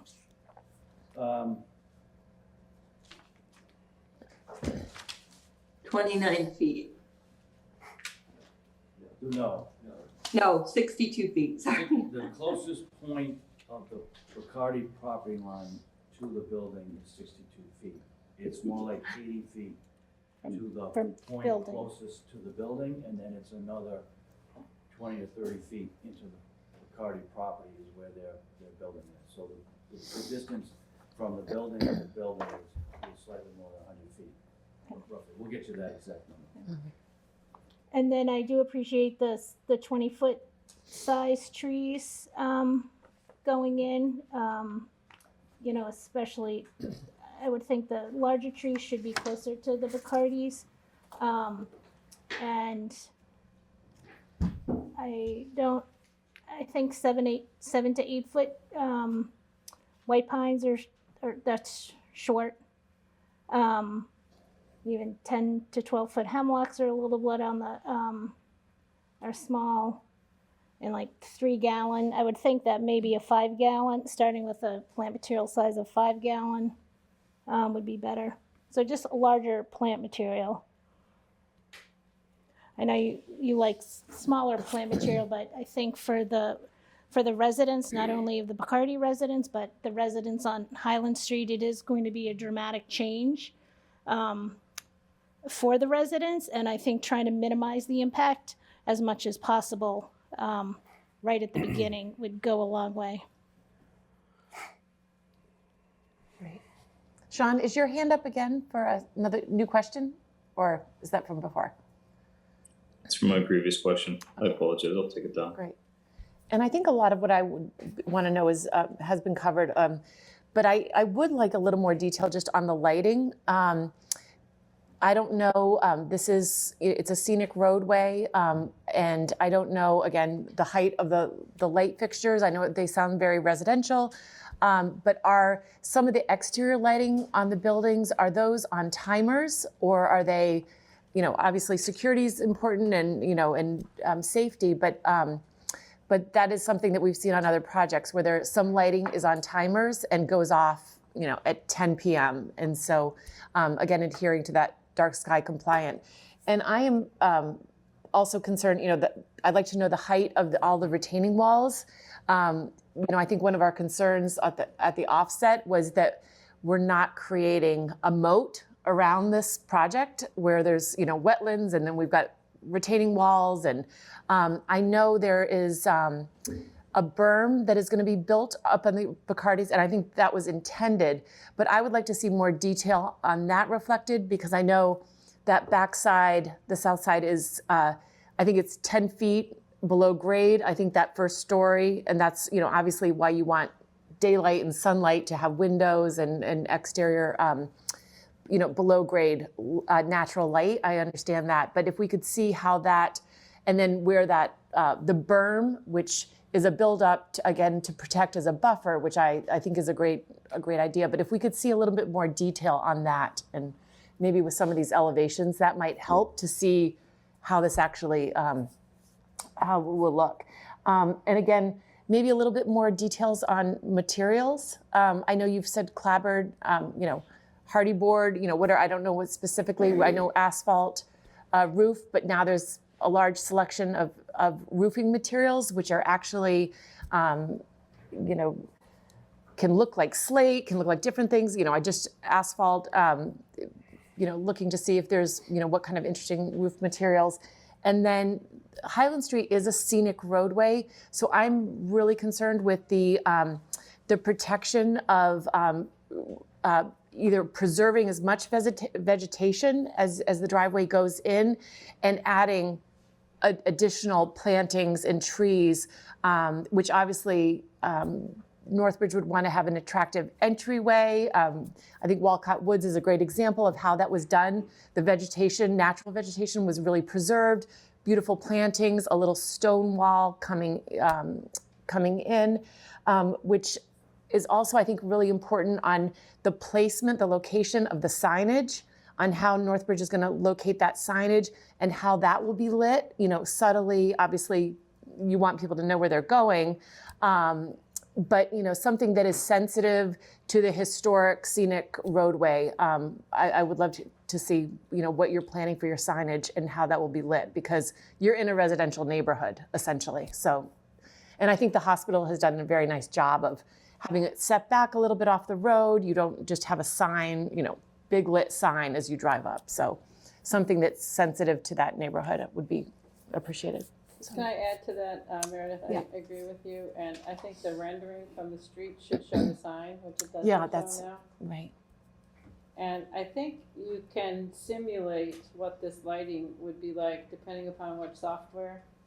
Sorry, I'm off again. All right, so the rendering from the street, if you could add the signage, and then if you can use your software to simulate what the lighting would be like coming out of these fixtures.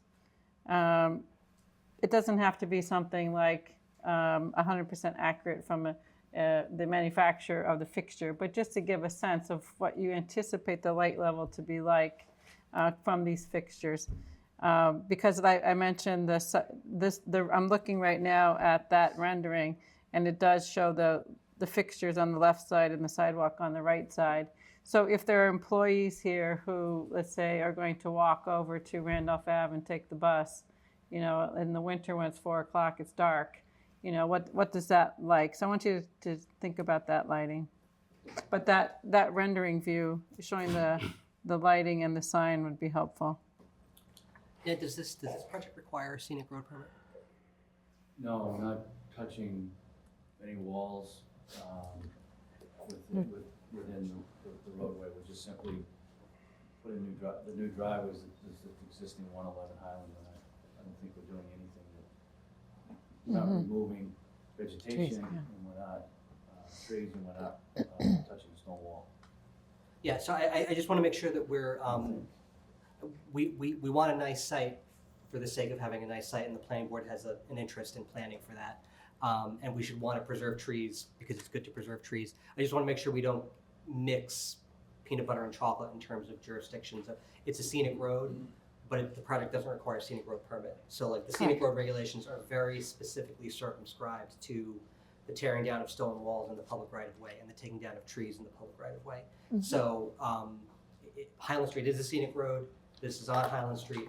We want a nice project, but I don't think we should be holding the project to the scenic road standard if it doesn't need the scenic road permit. But we should. No, it's a context is what I was referring to. Obviously, I mean, we look at the context of the street, and like I said, we should want a nice site because it's good to have a nice site. So property line essentially comes. Yeah, I'm not talking about anything within the town's jurisdiction. And I would say it's within the site design standards, what Meredith's asking for. Like numeral B, existing significant trees and groves of trees and other natural features shall be preserved and integrated into landscape design as far as this is possible. And C with the driveway layout, and D with the attractive initial entrance. So I think all those things were contemplated when we did the zoning. So it's just a matter of demonstrating it a little bit more fully in the way it's documented and designed, I think. And I promise you, we want a nice attractive I know. site. Sure you do. Yeah. So I think we're on the same page. Yeah. And compliments to the architect. I think the design is very appropriate and fitting and sensitive to the scale, so, in design. So that's, yes, Rich. Yeah, I don't have a lot to add right now. Just to go back to what I had mentioned before, obviously very, very, very different project, but we talked to, when 440 Granite came in, we asked them to look at sustainability, energy efficiency. They went all the way that way, right? So they didn't bring gas on site. There was a whole bunch of things that they did. You're building this project in the middle of the woods, in the middle of wetlands. You know, there's a whole lot of things, like this is Massachusetts, there's a whole lot of opportunity, and people are building buildings that are going pretty far with efficiencies and electrification, things like that. So I highly suggest, especially a brand new building today, especially on this site, you guys take a hard look at that. You also have a lot of roof area. You have a lot of roof area. Solar panels should Yeah, be so when you're looked at. talking about backups and things like that, you guys could be storing there. You could set a new standard for this Yes. building type. Yes. Great. And I know there's residents, I don't know if you have questions at the time or if you would like to go on to traffic and we could, We have a lot of questions and concerns. I mean, I guess one question that came up is that we're not removing vegetation. would you like to join us? Oh, sorry. Sure. Yeah. We're saying we're not And if you'd like to removing introduce yourself and just state your address, please. I'm Bard Hyriza. I live at 11 Spafford Road, which is just, about 700 feet away from this site. Thank you. And this building would basically, as you drive up our street, it's going to be, right there. And so my question, and I'd love a chance to speak more formally during this hearing, but my question was regarding the vegetation, because the plan that I read, we got all these documents on Friday. I think we've had less than a week to kind of digest everything. But I believe it's 232 trees that are coming down. So I guess my question is, does that not count as vegetation? We're taking a whole bunch of trees down the interior to the site to locate this building.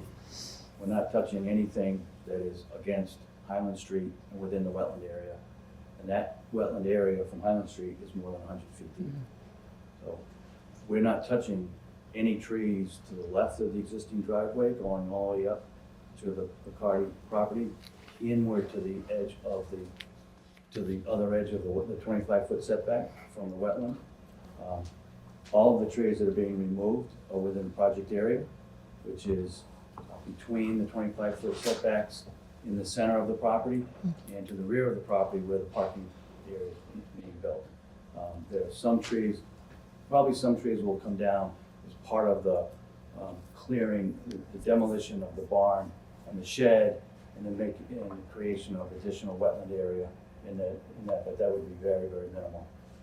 And there'd be more, just new plantings placed within that 107 Highland portion of the property to fill in gaps and views from that portion of the property. Okay. And then in one of those pictures there, that frontage, and I think to Sean's question about what's existing, we don't see it right now, but you can see it if you look. That whole area, including into the wetland, is all Japanese knotweed. So I think we talked about this before. That's all going to have to come out in a very careful, controlled way. We just to speak to that, our wetland scientist was out again today to sort of map that. One of the requests from the commission was to map the location of Japanese knotweed. It's fairly small, contained areas, but we do have to manage it. We have a management plan that we're putting in place responsive to the request of the commission.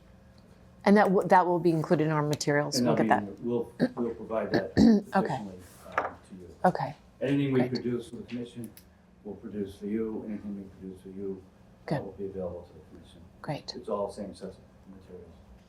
And please feel free to join us on the site walk April 1st. Yeah, So I think that might be. any of us will do that. Yes, Yeah. thank you. And thanks, Ned, for that clarification. Sure. I'll take up on the chance to speak more broadly in a few minutes. And there may be an opportunity to replant trees, again, with funds that are given from a tree fund for anything that can't be replicated on site to give to the town, that perhaps we could work with the DPW in having an additional buffer of trees on town land that we would actually control and plant. Again. Unfortunately, there's no room along the frontage. Yeah, that's what I was. Because the town doesn't own. The property line comes right to essentially to the edge of pavement. Okay. So there's really no town buffer between the road and the property line. Oh, interesting. I didn't know. But there's going to be a very large check written to the town's tree replication fund as part of the Conservation Commission process. They have a replication requirement that you replace inch per inch. And any inch that doesn't get replaced, you then value there's a valuation, and we write a big check. Is there some way to have some reserve for plantings that, say, in the buffer zone that may not survive? So in other words, instead of having it all go off-site someplace, some other place. That's an interesting question. We can take that up as a recommendation from this board to the commission that some portion of those funds be. And then another thought I had is if there's any right-of-way on the opposite side of the street for street trees along Highland, that an evaluation be done of that, maybe not just right across the street, but for an entire length. Again, so that the benefit of the loss goes to the neighborhood that's nearby.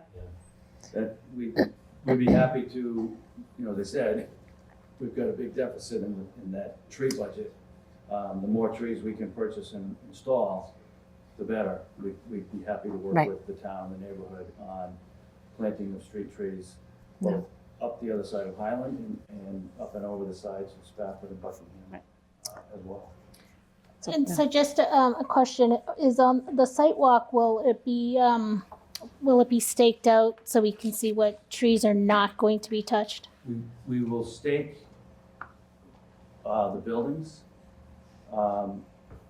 We're staking the edge, I think in some areas, the edge of the 25-foot, most of the building. We're staking the building, we're staking the corners of the rear parking lot, and then we're staking the front of the retaining wall by the front parking spaces, which is actually, it's not staking, it might be painting because it's through the middle of the existing driveway. Yeah, landscape. So just so the neighbors will be able to visualize like this area is not getting touched.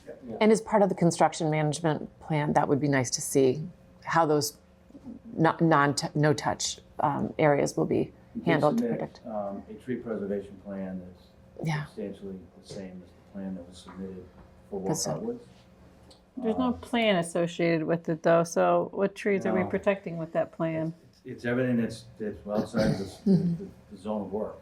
Yeah, so I think for the the conservation, the tree count plan was included in the application? No, that went to the commission. So one thing that would be helpful, I think, is if we identified along the edge of the limits of work, trees that we think we're going to save. Remember, we did that over at, what was it, over by St. Pius? Woodmere. Woodmere, thank you. We did that there. So we were very specific about trying to save trees that we knew might be in jeopardy because they were close, but that could mean a lot of trees. So, right? So we would flag those. The surveyors are going to be going out there Yeah. to do these elements that we just talked about. We identified, because we did the inventory of the trees, we pretty much tagged all the trees. I think if we wanted to go and put flagging around trees, demarking, we expect to save this one, this one, this one at or near the limit of work. I think we can add that to the scope of the preparation work that the surveyors would do out there. Do you want that to be focused along the Bacardi property line? Or Well, I think it sounds like in the frontage as well. the frontage of the Bacardi property line? Okay. Yeah, so, and if that could get onto a plan, then that becomes part of the record against which you can measure compliance down the road. We hear a lot from our compliance officer to be clear about our permits so that it's enforceable. So, words, if they're not tied to a plan, are a little bit harder. But if we had a plan which shows those trees, there's a lot of trees on that survey. My experience with some surveys like that is they're not 100% accurate with where they've located those dots on that plan. So I'd like to have a little more accuracy along these places of critical concern so that we can get those protected. Cheryl, I just wanted to, just a couple Fridays ago, Fridays ago, I was out on site with Harley Graymont, the big landscaping company in Boston, or the Tree guy. Yeah, the tree company. Hartney Graymont. Hartney, yes, Hartney Graymont. And they're doing a proposal for me to, when we say we're gonna save a tree, well, first of all, let's start, we need to have enough room around the site walls and everything to be realistic. So that, I'm sorry. We need to have enough room around site walls and everything, that when we commit to you, and we're not gonna get into those areas, you need to have small machines and things like that while we're constructing. But beyond that, when we say we're gonna save a tree, we have a tree save plan that says we're gonna do certain things. We're gonna put fencing around. We're gonna do, in areas where we're concerned about the root ball and compaction, we have to put 2 layers of 3/4 inch plywood on there. So I've asked them to actually monitor this for us, to make sure, to come in at least on a weekly basis, to make sure that the contractor is doing what we're asking, and to, make sure that some subcontractor just doesn't get out there and park a bulldozer in a secure area. So we are sensitive to this. If we say that we're gonna try to save trees, we're gonna do our darndest to save trees. I've also asked them to, you can, in some of these trees, you might be able to trim a little bit of the root ball in certain areas, but still save the tree. It's not like, you might be able to trim 10% of it or 15% of it. And so we're gonna look at that, and whenever we can, we're gonna try to save the trees that are just outside that area. What we've heard other times too is that when trees are part of a forest and you take away the adjacent trees, that they are no longer, and I'm not an arborist, so I'm just relaying what I've heard before in other applications, they're no longer as strong. And because maybe they haven't, they survive or they thrive as part of a grouping, let's just say. And so it would be great if you had an arborist take a look once you're looking at which trees you're trying to preserve. And, I'll be realistic about it. I agree with you. We need to be realistic about it. And then once we think that those are the ones we can save, and we all agree that they could thrive and survive a construction project, then we do everything, as you say, to make sure that they're protected. Then we'll all be on the same page. And, I'm used to, we're finishing up our project in Marblehead, Massachusetts. We worked with a local town-appointed arborist to also make sure that, we're working in collaboration. Our landscape plan is more developed here than it was there. We actually, while we were building, we sort of worked out the final landscape plan with the town. So we're welcome to, we're open to working with anybody that you have in the town, if you have anybody like that, to be represented, to represent and also to keep an eye on us. But we are committed to try to save the trees that we can. Hardin Agreement has an excellent reputation too. I think it's a great My good friend firm. worked as a landscape designer for them. He lived in Belmont for years and years. So he has since retired, but he got me in contact with some of his associates. So They do a lot of work in Milton, so yeah, that's great.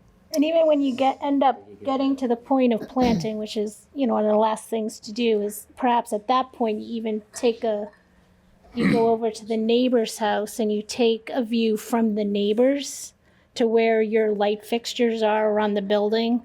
So then you could plant the plant from a neighbor's perspective to minimize. We have offered to actually work with the neighbor. Yeah. But we don't have the right to go onto their property.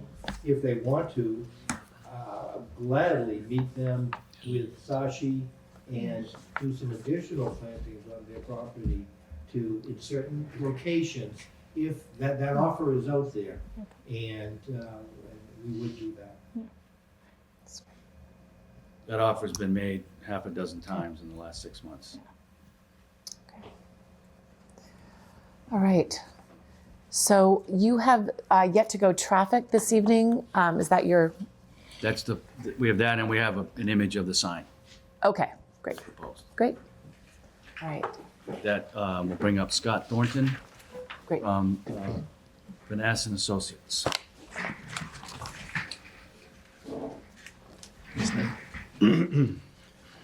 Welcome. Thank you. Good evening. Scott Thornton with Vanessa Associates. We prepared the traffic assessment for the project. And I just have a few slides to give you an overview of what we studied and what our findings were. This slide sort of goes through the items and, a standard traffic study consistent with state and local guidelines.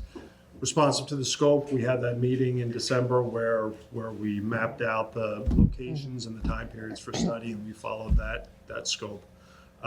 We looked at traffic impacts during 3 time periods. I know there was a concern about capturing the school dismissal period as well as the morning and the afternoon/evening time periods. So we captured all 3 of those time periods. We based the traffic generation on the Newburyport facility that has been discussed previously. It's a pretty comparable site, same size, and same number of projected same number of employees as are projected here.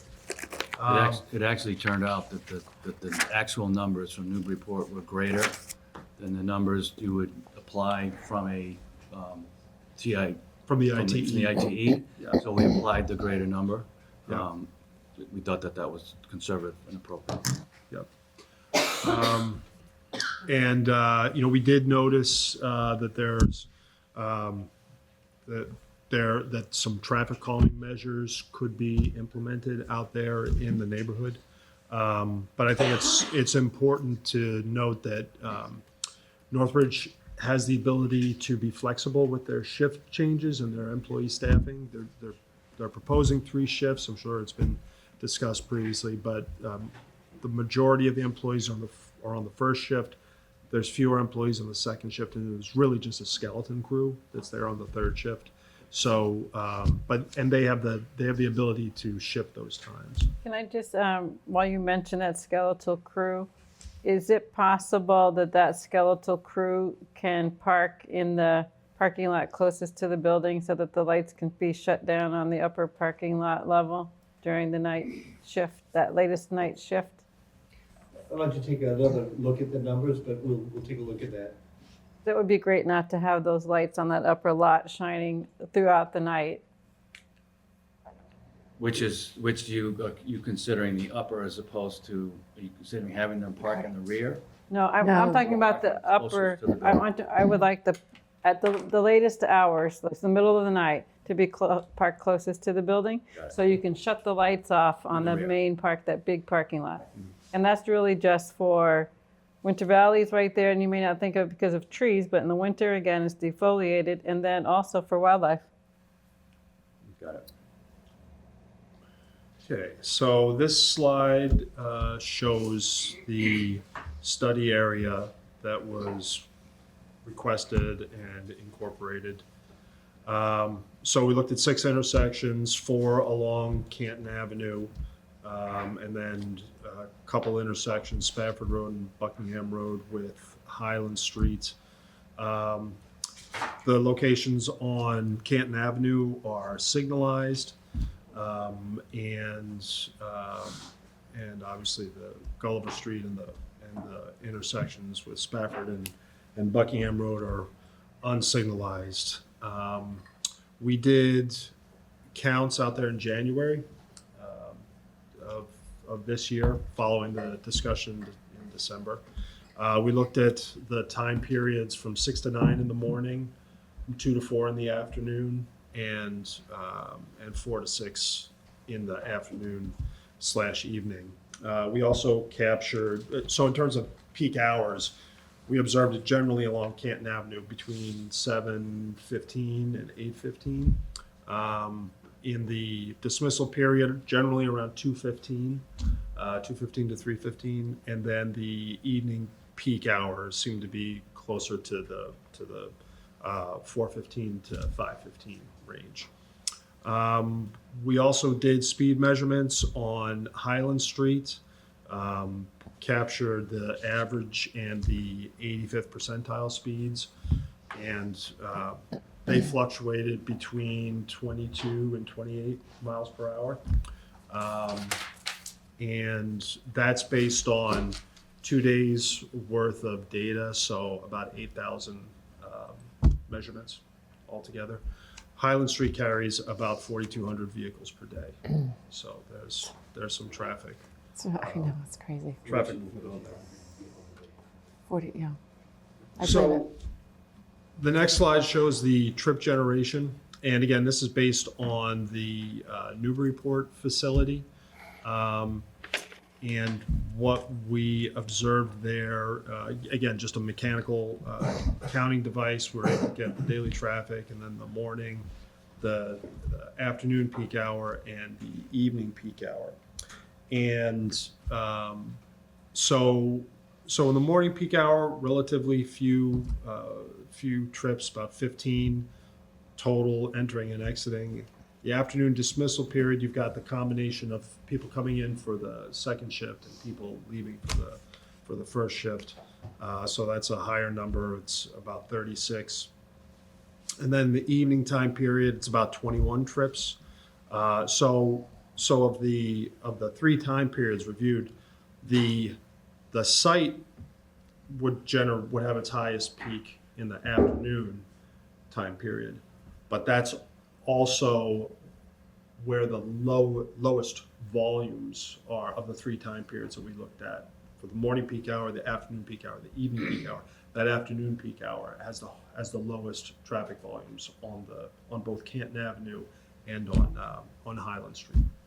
So it kind of works out in terms of, you have like a non-coincident peak hour occurring. In terms of the traffic study itself, we did those counts, we captured existing conditions, we adjusted them seasonally. We projected 7 years in the future, captured the background projects for the 40B at 648 Canton Ave and the senior housing, the 36 is that 36 units at Winter Valley. At Winter Valley. So we have those project trips in our background conditions. We then used these numbers, applied them to the future condition to get the build condition, ran that analysis, and didn't have any changes in level of service. In terms of delays, the delays increased, a few seconds, with the exception of the Highland Street and Canton Avenue intersection, which is where the majority of our traffic is, we expect to be directed to. And in that case, we had, I think the biggest increase was, again, during this afternoon peak hour. It was about a 7-second increase overall during that peak hour. But that wasn't enough to change the level of service at the intersection. What did you say that level of service is now at that intersection at that time? So that is a level of service D during that time period. In the morning, it's an F. It came in as an F. I know that since I live with it. So there you go. So it's not a surprise. So in the morning, it's an F, and definitely we observed the queues headed northbound much greater during the morning time period. So did your analysis contemplate any improvements at that intersection that would help? We did not. Because it seems to me, as a person who goes through that intersection, that there's only a little bit of queuing on the Thatcher and Highland, whereas you could be waiting through I don't know how many lights up at Randolph just to get.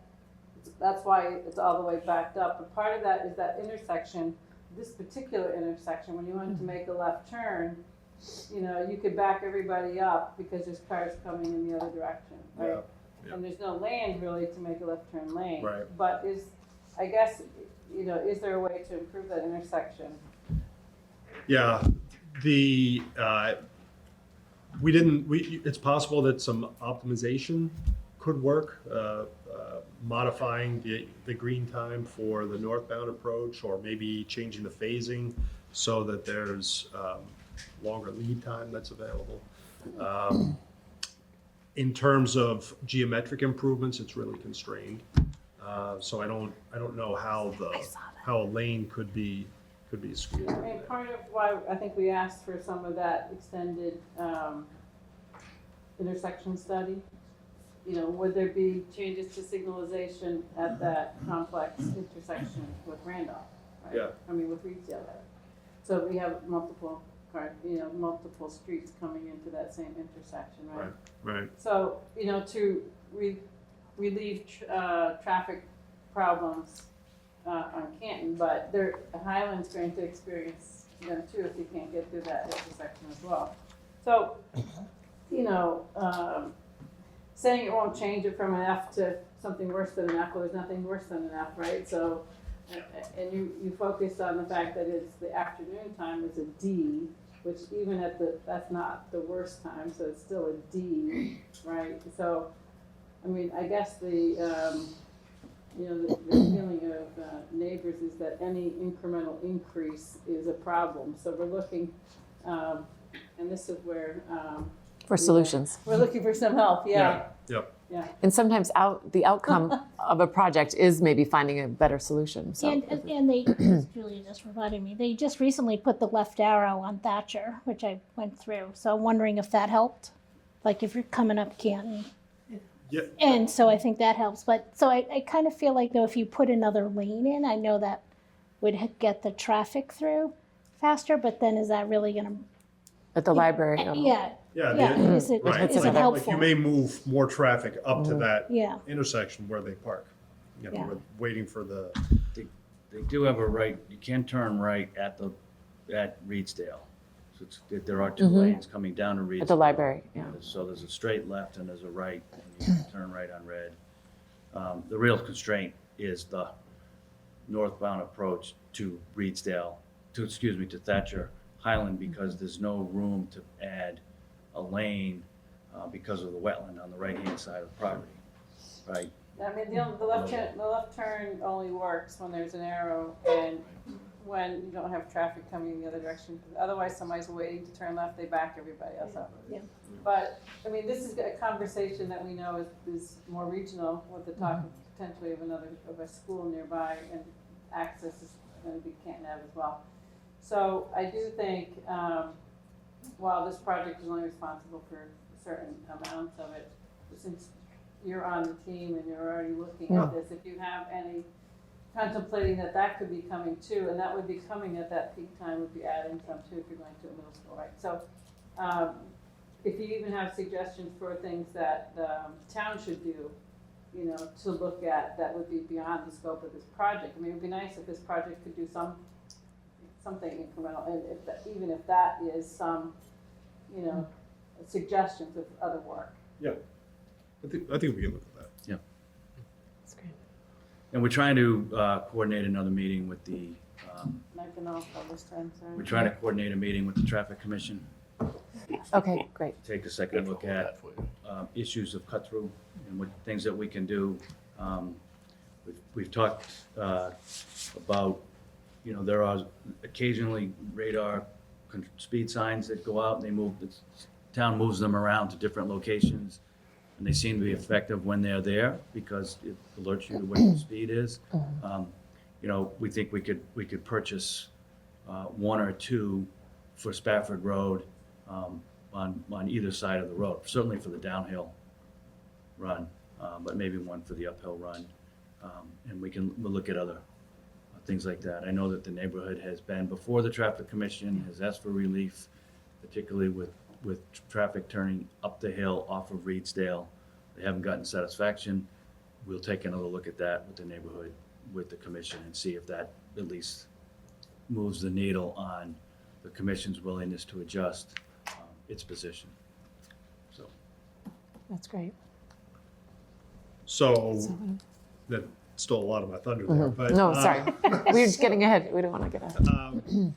So some of the recommendations that we had were posting the driveway for left turn only exit, so that you know, all that traffic has to use Highland to Canton Avenue.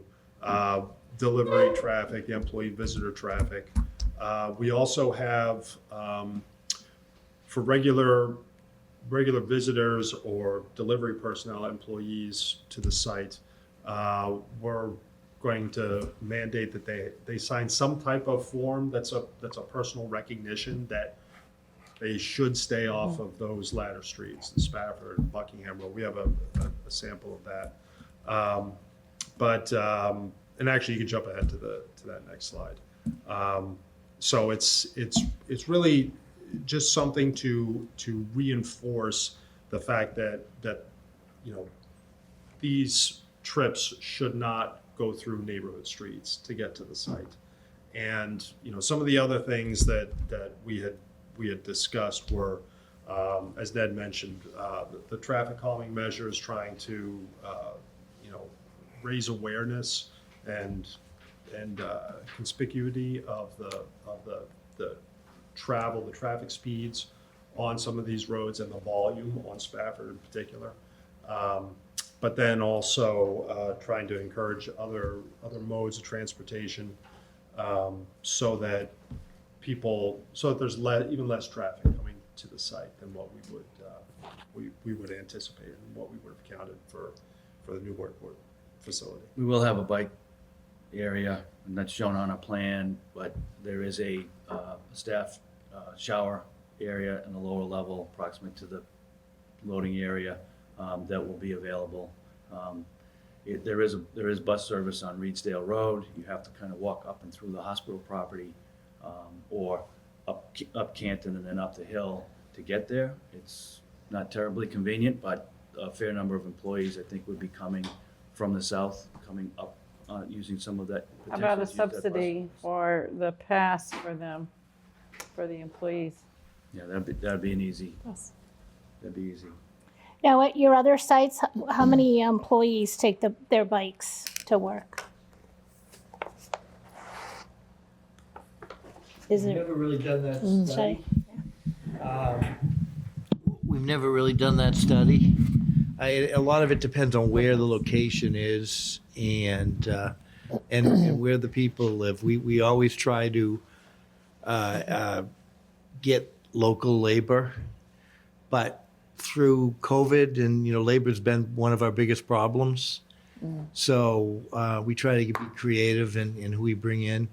And a lot of it is you're not in the greater Boston market, you're not going to get people riding a bicycle too far, so they have to be fairly close. Right. But I'd like to just say something general about our residents. We can have a fair degree of educational and oversight control over how they come to the property. Because I mean, they're not our residents, but our staff. And we're committed to do that. We're committed to put a left turn only sign on our entrance. We're committed to contractually make sure our contractors and their subcontractors, through penalty clauses in contracts, use the left turn and don't abuse that. We can do all those things. There are gonna be some people, since it's like a private sign and we don't have a policeman standing there, and if somebody who's a family member comes in and even though they've seen and we've tried, they said, well, I can really turn right and go down one of the ladder streets. I mean, there's going to be some occasions that happens. That's why when we did our numbers on our traffic, we still had, some cars turning that way, even though we're going to be working very, very hard to limit. And I think we can get our numbers down to just an occasional car that goes that way. For me to sit here and tell you every car that comes out of there is going to follow directions, I can't guarantee that. We can't guarantee that. But to say that we can't have a high degree, I do believe we can have a high degree of control over vehicles in that site. An example is Gordon's, who's going to be delivering our food deliveries. We use Gordon's throughout. We're going to tell them that they have to come in a certain way, and if someone doesn't come in that way, then I know we're going to hear about it. Right, Bart? Yeah. Well, to be honest, I mean, we have, Rich Fernandez at the Milton Hospital has encouraged us to reach out to him, but I think I don't speak for most of us when we say that, we feel bad, ratting out someone who's going to take care of someone who needs care. We feel bad, ratting out a hospital employee who's going to an overloaded emergency room. We don't want to have to do that, but as Mike said, it's going to be hard to control the visitors in particular. And, I have people texting me as we speak, all these pictures of Crown Delivery, Cisco Food Delivery, currently going up and down Spafford. And despite best efforts from the hospital, sincere best efforts, they can't really control most of the traffic.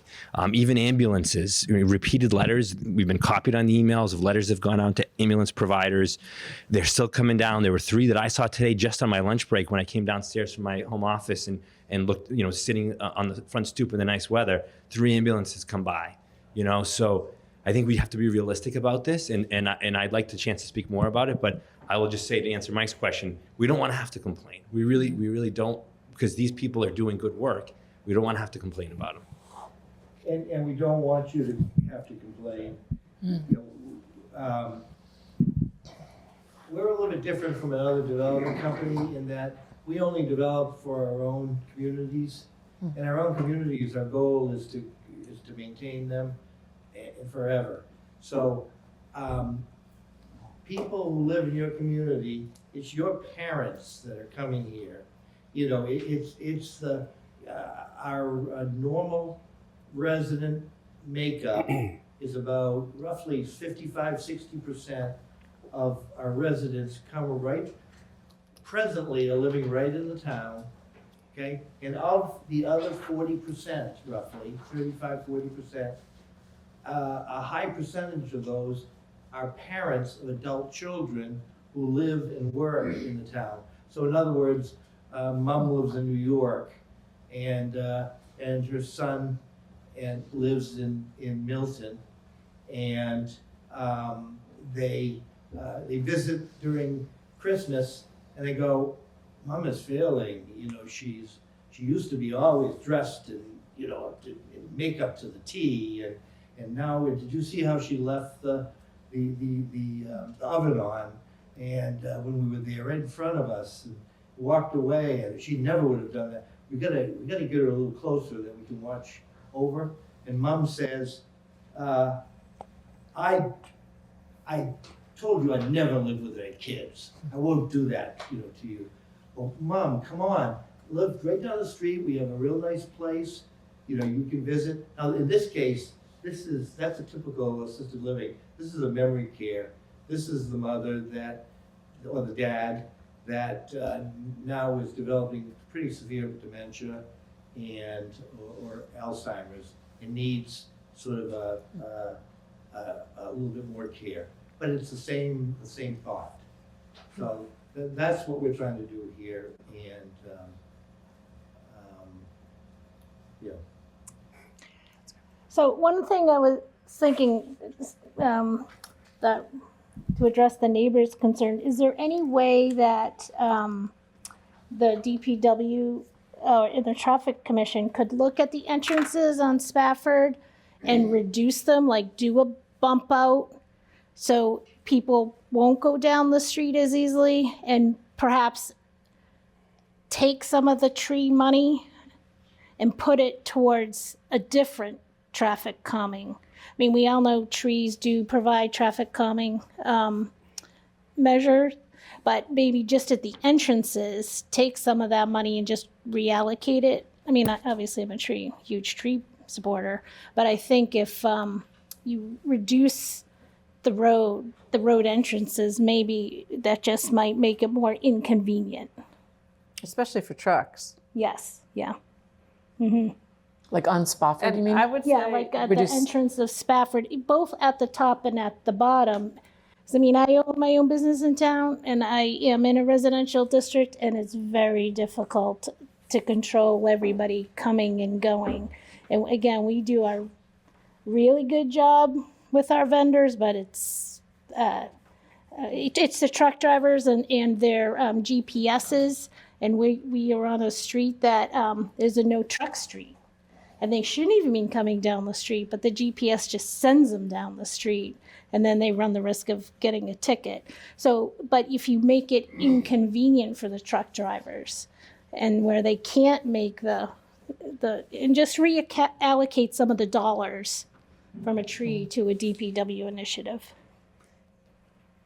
That's a good, interesting idea. And also, Spofford is very narrow as it is, so you would need to make sure that you have, you know, both ways of traffic, but I like that idea of sort of looking at creative ways. Yeah, there's also, I mean, you could have what you're talking about, like a temporary constriction there, or not temporary, but a short constriction. Right. That has the same effect you're talking about. It discourages traffic from using the street. It's still safe. It's still, you know, still. And it's attractive, and it's a real attractive, Right. yeah, You can make it entryway. I mean, there's Yeah. and as far as the service vehicles, I don't know what your success is to getting them to deliver at certain times only. We can do that. Yeah, but it seems to me you've got to get them off of those 3 peak. Or you're going to have them in places that you're going to get complaints. And you're going to make it even more difficult to get around on Canton Ave, which will just mean people will try and move around.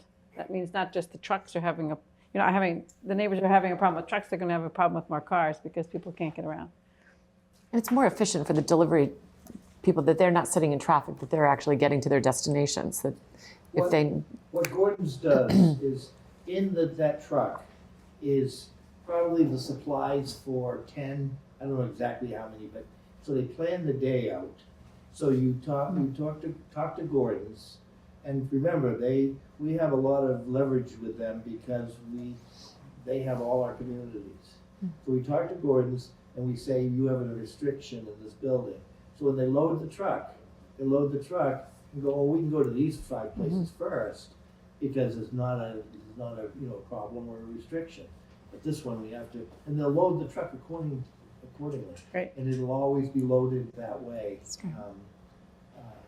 So we can work, and we will commit to work with any type of reasonable restriction that's imposed. Great. You know, one of the things that happened, it happened very recently, we had a boring rig out doing borings a little over a month ago, and we were up and down both sides with the company. You gotta go out, come in from Canton Avenue, go out Canton Avenue, and one of the trucks went out and down Spafford Road. So that heightens it for us, obviously. It's why we came up with this site access and egress acknowledgement form, that we would have every employee sign, that everyone working for a supplier sign. So at least as an acknowledgement, there's something that's got some teeth in it, and that you can follow up with some enforcement measure against the company and the employee. And that was one of the nice things about at Walcott Woods during construction for construction vehicles, that there was actually signage, temporary signage that was placed saying, construction vehicles are not prohibited. So especially on Spofford, we would want that, That was done over on Governor's Road for the Pulte development as well. So I think that Not during the Governor's, I'm construction sorry, phase, but, to have some real firm signage saying construction vehicles are not permitted. Now I know. You know what I'm talking about, but I can't think of the name of it. Neither We have can very I. similar description of signage in the construction Governor management Stone. plan. Governor Stone, yeah. That was effective at Walcott. All construction vehicles at the end of the day had to turn left Yeah. to go back out to, you couldn't go right and down Hemlock. We had Right. a sign on Right. Hemlock saying no Exactly. construction vehicles. So we'll have those signs posted at the top of Spafford and bottom of Spafford, the top of Buckingham, the bottom of Buckingham. Great. For example. So that at least construction's it's a secondary reminder, I can't go here. Well, you could have permanent signs that say no trucks. But that's up to we'll try to coordinate that with the traffic Mhm. commission. That's ultimately a traffic commission has to determine where and what types of signs. But we'll coordinate with that. Children at play, there's a lot of kids on that street, so yeah. So the question is, Canton Ave is a scenic road, right? So are the trucks have limitations on scenic roads? No. Trucks, it's an interstate commerce Law. But you cannot deny trucks access to their destinations. Even if you get a truck exclusion, if you get a route designated as a truck exclusion route, you still can't prevent trucks that have deliveries On that street, sure. street to get there. Yeah.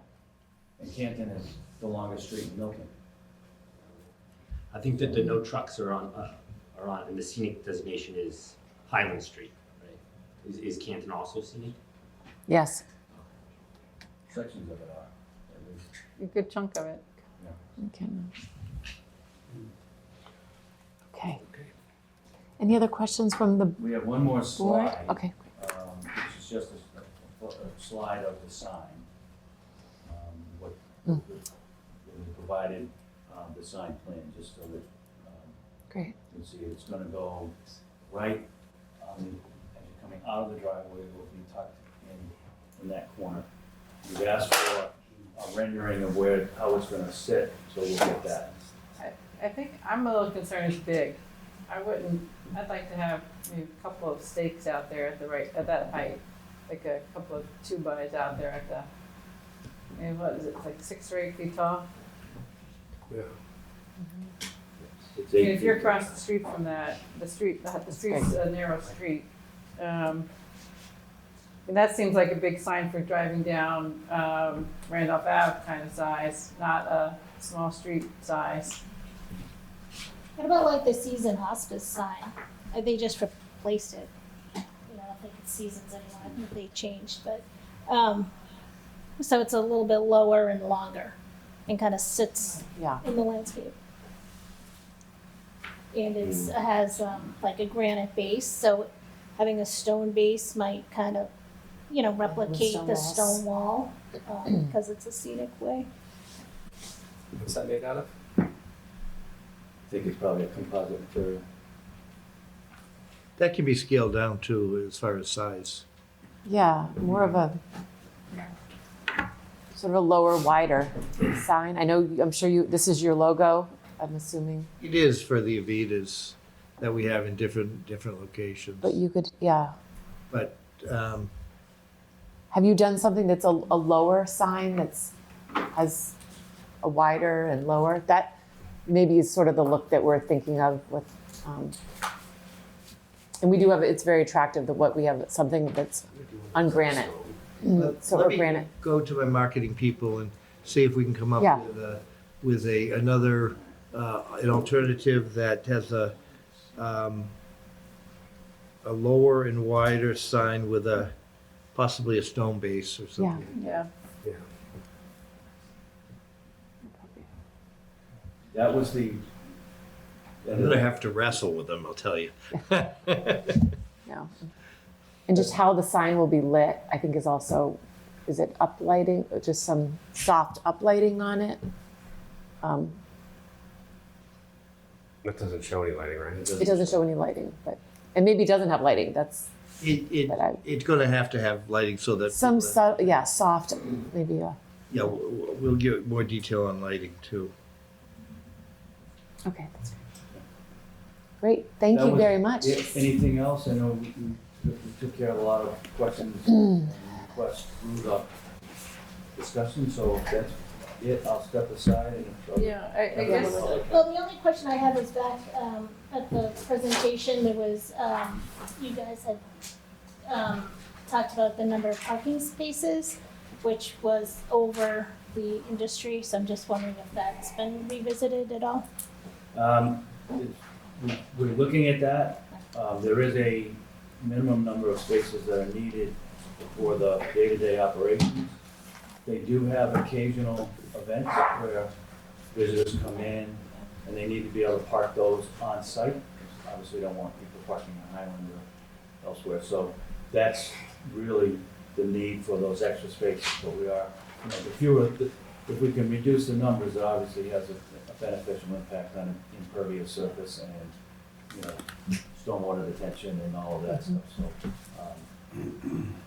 Yeah, it is within the range of the rates that are presented in the ITE parking manual. So it's normal to have something that's in between the highs and the lows. And we operate a lot of these and we don't wanna have people searching neighborhoods for places to park, particularly,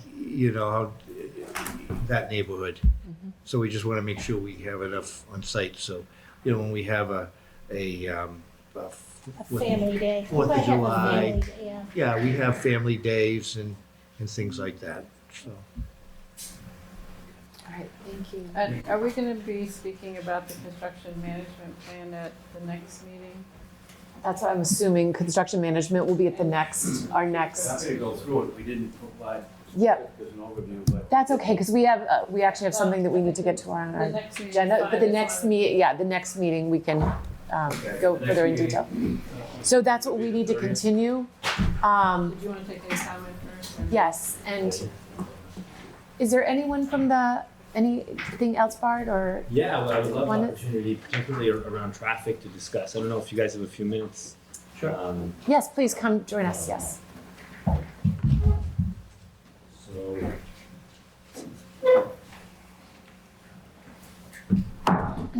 Sounds like we'll have another opportunity at the next planning board meeting as well. Absolutely, Okay. yeah. Yeah. At every planning board meeting, you'll have the. Well, I guess it's not always clear to those of us who aren't as familiar with how these things work, what the deadlines are, when we have to be where, and Certainly, so yeah. forth. So really appreciate. We're not rushing anything, so that's, yeah. Thank you. So I really appreciate all your time and all the analysis that's been done. I think, my goal here and what I'd really, I think I felt some of it already, but in the December meeting, but I'd really implore you to please consider the full impacts of this project. This is a large-scale commercial development in one of Milton's oldest neighborhoods. Many of our houses, my house was built in 1914. Fred McFadden's was 1890s. His house was actually Henry Spafford's house. It was one of the original ones on the hill. Most of Spafford Road was built between, I think, 1912 and in the 1930s. The hospital came in 1949, 1950. So we've got some homes here that are old, that are difficult to maintain, that are vulnerable because our basements are porous, fieldstone, coarse aggregate water just comes flying in. So there's just a lot of sensitivity here for us. And this facility is quite large. I think, please keep in mind, this is, and I thought it was 55,000 square feet. Now I'm looking at the latest plan, it says 59,000 square feet. So, I don't know if that's been increased or not. Maybe I wasn't paying attention, but this is, 50% bigger than the entire Fruit Center complex. It is over 5 times bigger than that Seasons Hospice that Maggie mentioned on the corner of Randolph and Reedsdale. 5 times bigger. And as you saw in there, there's wetlands all the way around it. It's very tight. So there are a lot of issues here, which I would love to be able to speak to. But number one, as far as new information, you may say, I've heard some of this before, but as far as new information, I was struck as I was reading the latest traffic report, and I really appreciate what Scott has done, is he's gone out to a facility with the same number of units, the same number of beds, essentially, 70 and 78, and measured the actual volume. So if we go back a year ago, March 14th, town meeting, I'm presenting their concerns of the neighbors. We estimated, talking to, we have people on our street who are in healthcare. One is a nurse director, one works in assisted living, estimating how many employees they need. Because, we've been hearing all along, well, the residents don't drive, minimal traffic impact, low impact. So we estimated, talking to experts, about 150 vehicle trips a day, or close to 1,000 a week. At that town meeting, when the zoning was changed, the response from hospital-affiliated town meeting members was, I quote, "Your numbers are greatly exaggerated. You don't know memory care." That information then was echoed by the select board chair saying a neighborhood of a few houses would generate more traffic than this facility would. These are statements that were made on the record, they're recorded, and they're no doubt influenced town meeting members. The zoning was changed by 16 votes. 64 voted against. If 80 had voted against, we wouldn't be here talking about this, as far as I understand. So I'd like to just set that context. In December, we get the third-party report from Scott and his team, and they estimate 182 vehicle trips a day. So that's a little bit more than what we said, and definitely more than what was intimated on the meeting by hospital proponents from the hospital, who happen to be town meeting members. And so we asked some questions. Scott went back, has done some good work. He put some good suggestions on traffic calming measures. But really, the big kind of shocking thing for me is that the actual was 60% higher than what Scott had estimated in December. From 182, now it's 288 per day. So now not 1,000 a week, now we're talking 2,000 a week. In December, we heard from him that amount of traffic is comparable to a small apartment building. Now we're 60% greater than that. So we're not talking about a small apartment building anymore. We're talking about a large apartment building.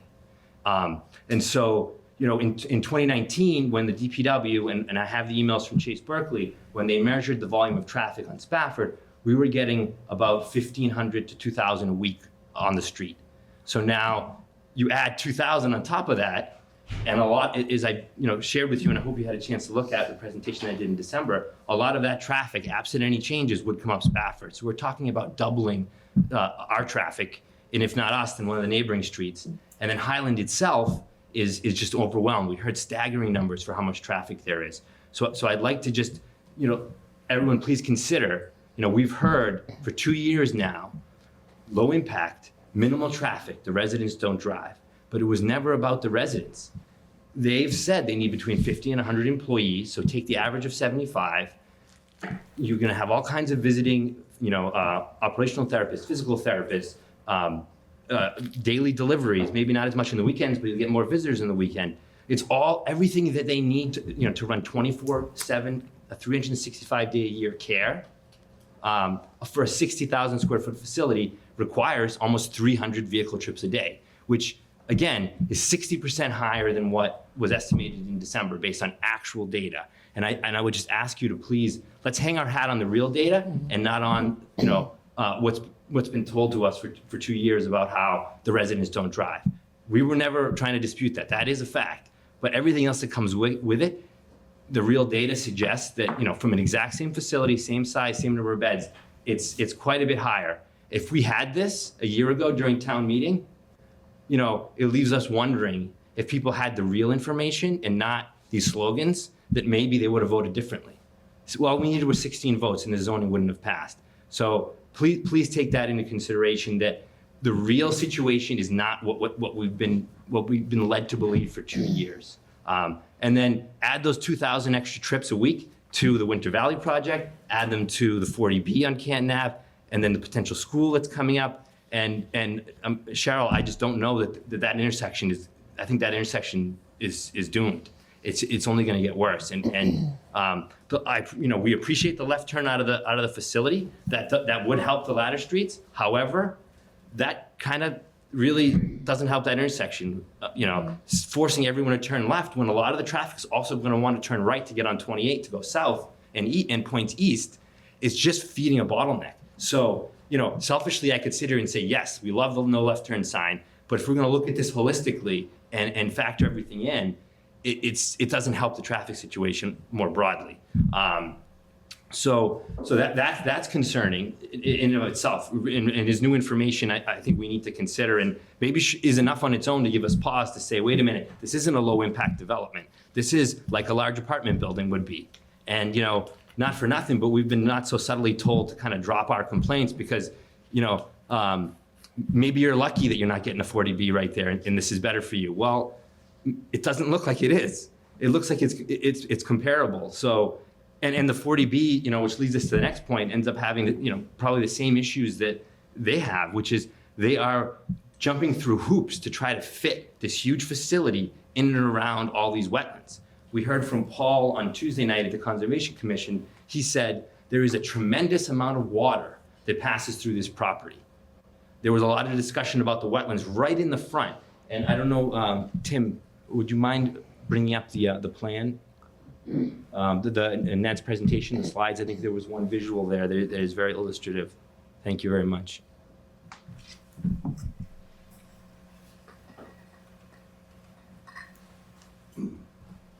Which slide were you looking at? Towards the beginning, there was one that showed the wetlands area around the building, and then the neighborhood houses right on the street. Yeah, almost there. Keep going, keep going. So right here. So this is, I think, what Paul was referring to is where the tremendous amount of water goes, and through this culvert, and we're talking a lot of water. So I have on my PC my sump pump system, which on Tuesday pumped 5,000 gallons from the pump in the front, 553 cycles, 5,000 gallons. Another 5,000 gallons from the pump in the back, 10,000 gallons pumped out of and away from my foundation so my basement wouldn't flood, and I'm 700 feet down the hill. Right here, number 42 Spafford is Teresa O'Brien. Her pumps with battery backup system and all kinds of elaborate waterproofing are doing the same thing because there's so much water here.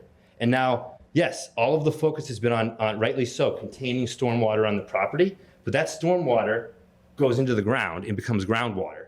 And you are now taking away over an acre of permeable land and making it impermeable and draining even more water on the property than it's currently being drained on the property. And so this is 120 feet to 130 feet, I believe. The hill goes down that way. This is about 125, and then where I live, it's about 100 feet above sea level. So everything flows downhill either that way or this way. And if you dig around their house here, you can't go more than a couple feet without hitting water. So, and this house here as well, the Fioravanti's number, I think it's 138, and then the Irwins here, they're in the direct line of fire here. This is really ground zero for huge potential degradation of their foundations from all of this water. And we don't have an analysis of the impact of groundwater that making all this area impermeable is going to be. It's in the plan that we saw Tuesday night, it's 232 trees cut down, Yes, they're gonna plant, I think, 100 and something, but as we know, those are small, they're gonna take years to get to the size. You know, we have a whole bunch of American beech trees here along from the sidewalk I did last year. They're like 70, 80 feet tall. These are heritage trees that are almost irreplaceable at this point because, I don't know, Maggie may know more, but people don't plant them because they're so slow growing. It's just no bang for your buck because who wants to wait 60 years for a tree to get to a decent size? These gorgeous trees all along here that are doing real work. All of these trees are doing real work to keep this area somewhat dry, which is a little bit higher than this area. This area is sunken down. Now you take all that away, you know, I hope you can appreciate what this could do to the groundwater going all the way down. And it goes all the way down to Reedsdale, and the houses along Center Lane all have water issues. So an enormous amount of water is coming from, you know, I think there was another slide where Paul showed how it's coming across the property this way. So you have all this water that's already, yeah, and this is rotated, thank you. You have all this water. Like I said, if I'm pumping 10,000 on a day, we got 3 inches of rain and we're pumping 10,000 gallons, this is millions of gallons of water coming this way. And that doesn't include the rain that's landing on this site that's draining, you know, into catch basins they're gonna build. So, and things are only getting worse. We're getting, you know, that storm probably would have been a snowstorm 10 years ago, 20 years ago. Now it's, instead of 18 inches of snow, we got 3 inches of rain, or maybe 4. We had an earlier nor'easter this winter that did the same thing. We're getting more and more precipitation, more and more moisture, and it's just, you know, between the traffic and these wetland issues, and where the building is just so large for what's around it, it is just too big of an infrastructure project for this site and for our neighborhood.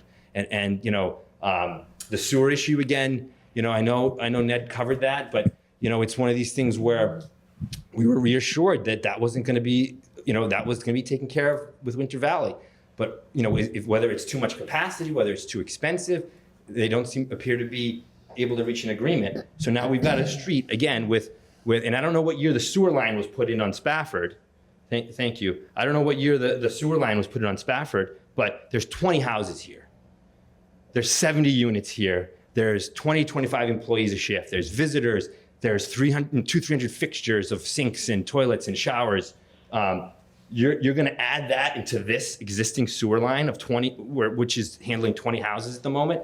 It just sounds terrifying to us that, you know, we don't have the capacity for that. So if that's what needs to happen, then, you know, also they need to pump it, they need to grind it. There's mechanical systems involved, which inevitably could block or fail. There's all kinds of risk to this neighborhood from having to send the sewer line this way.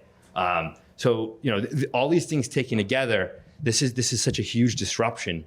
You know, when we looked at this last year, you know, we looked at several sites, and I think, you know, the last meeting, Denny Swenson spoke, and she said, you know, she looked at 7 different sites, and they all have a loop around the property for easy egress. Here, we can't do that because there's wetlands everywhere. So here, the fire truck has to take a 3-point turn, is what we heard, a 3-point turn to get in and out. What if it were an actual emergency?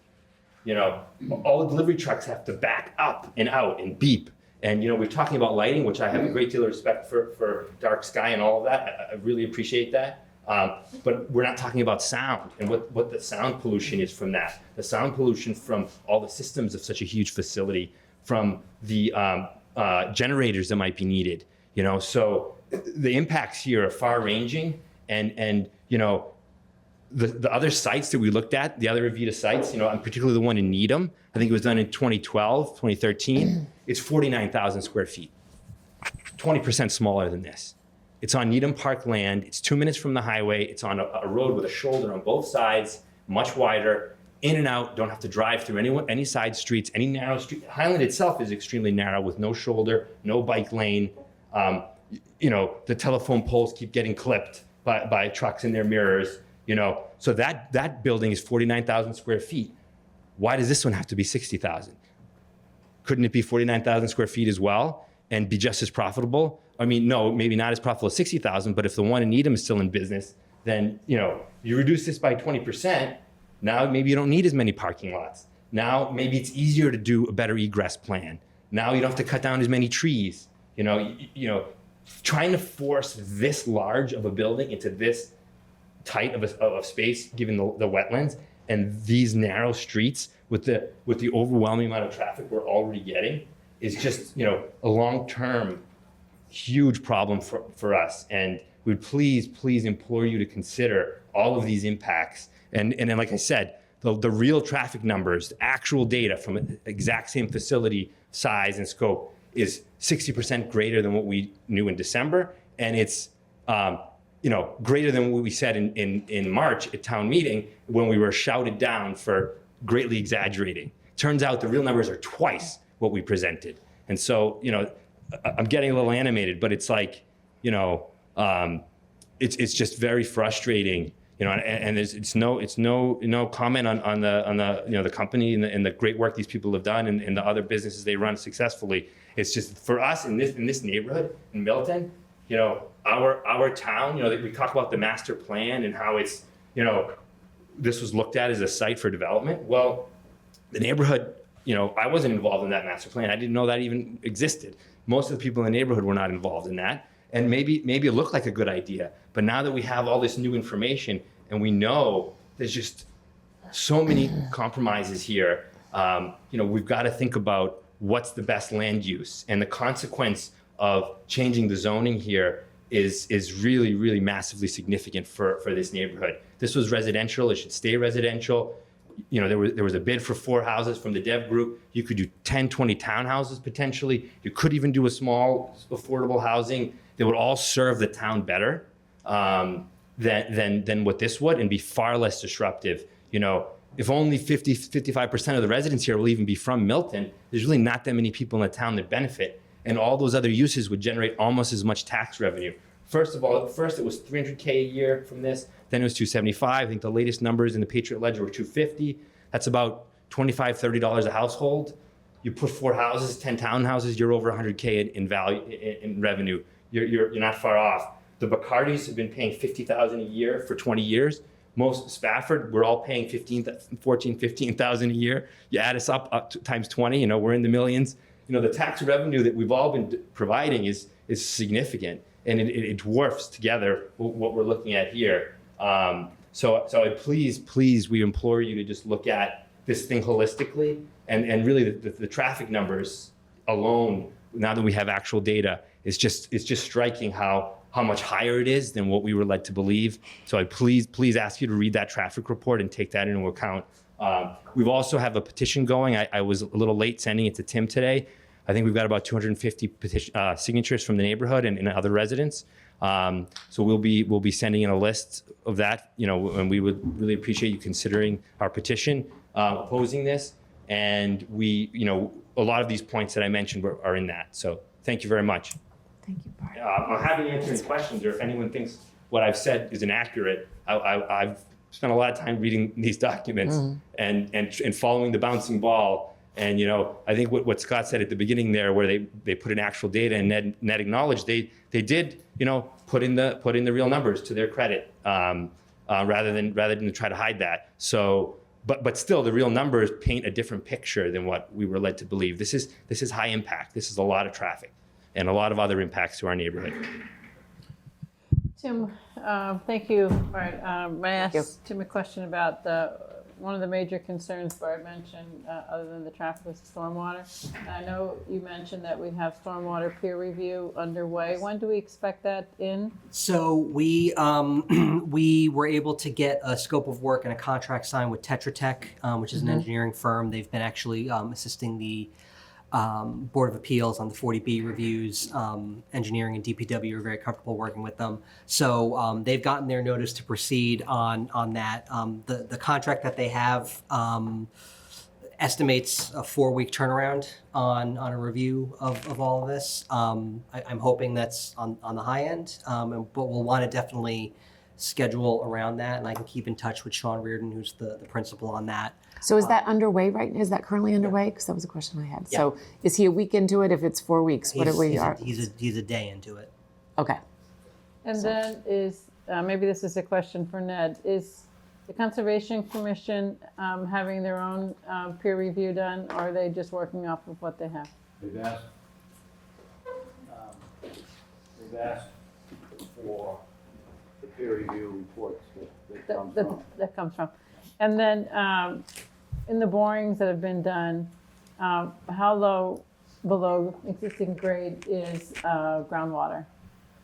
You know that offhand? Thank you. We looked at, when we did the test bits, we looked at estimated seasonal high groundwater, which is not necessarily what groundwater was, but it's typically between 24 and 33 inches below ground surface. It varies. Okay, so is the the lowest floor level going to be below that? It's 10 feet below grade.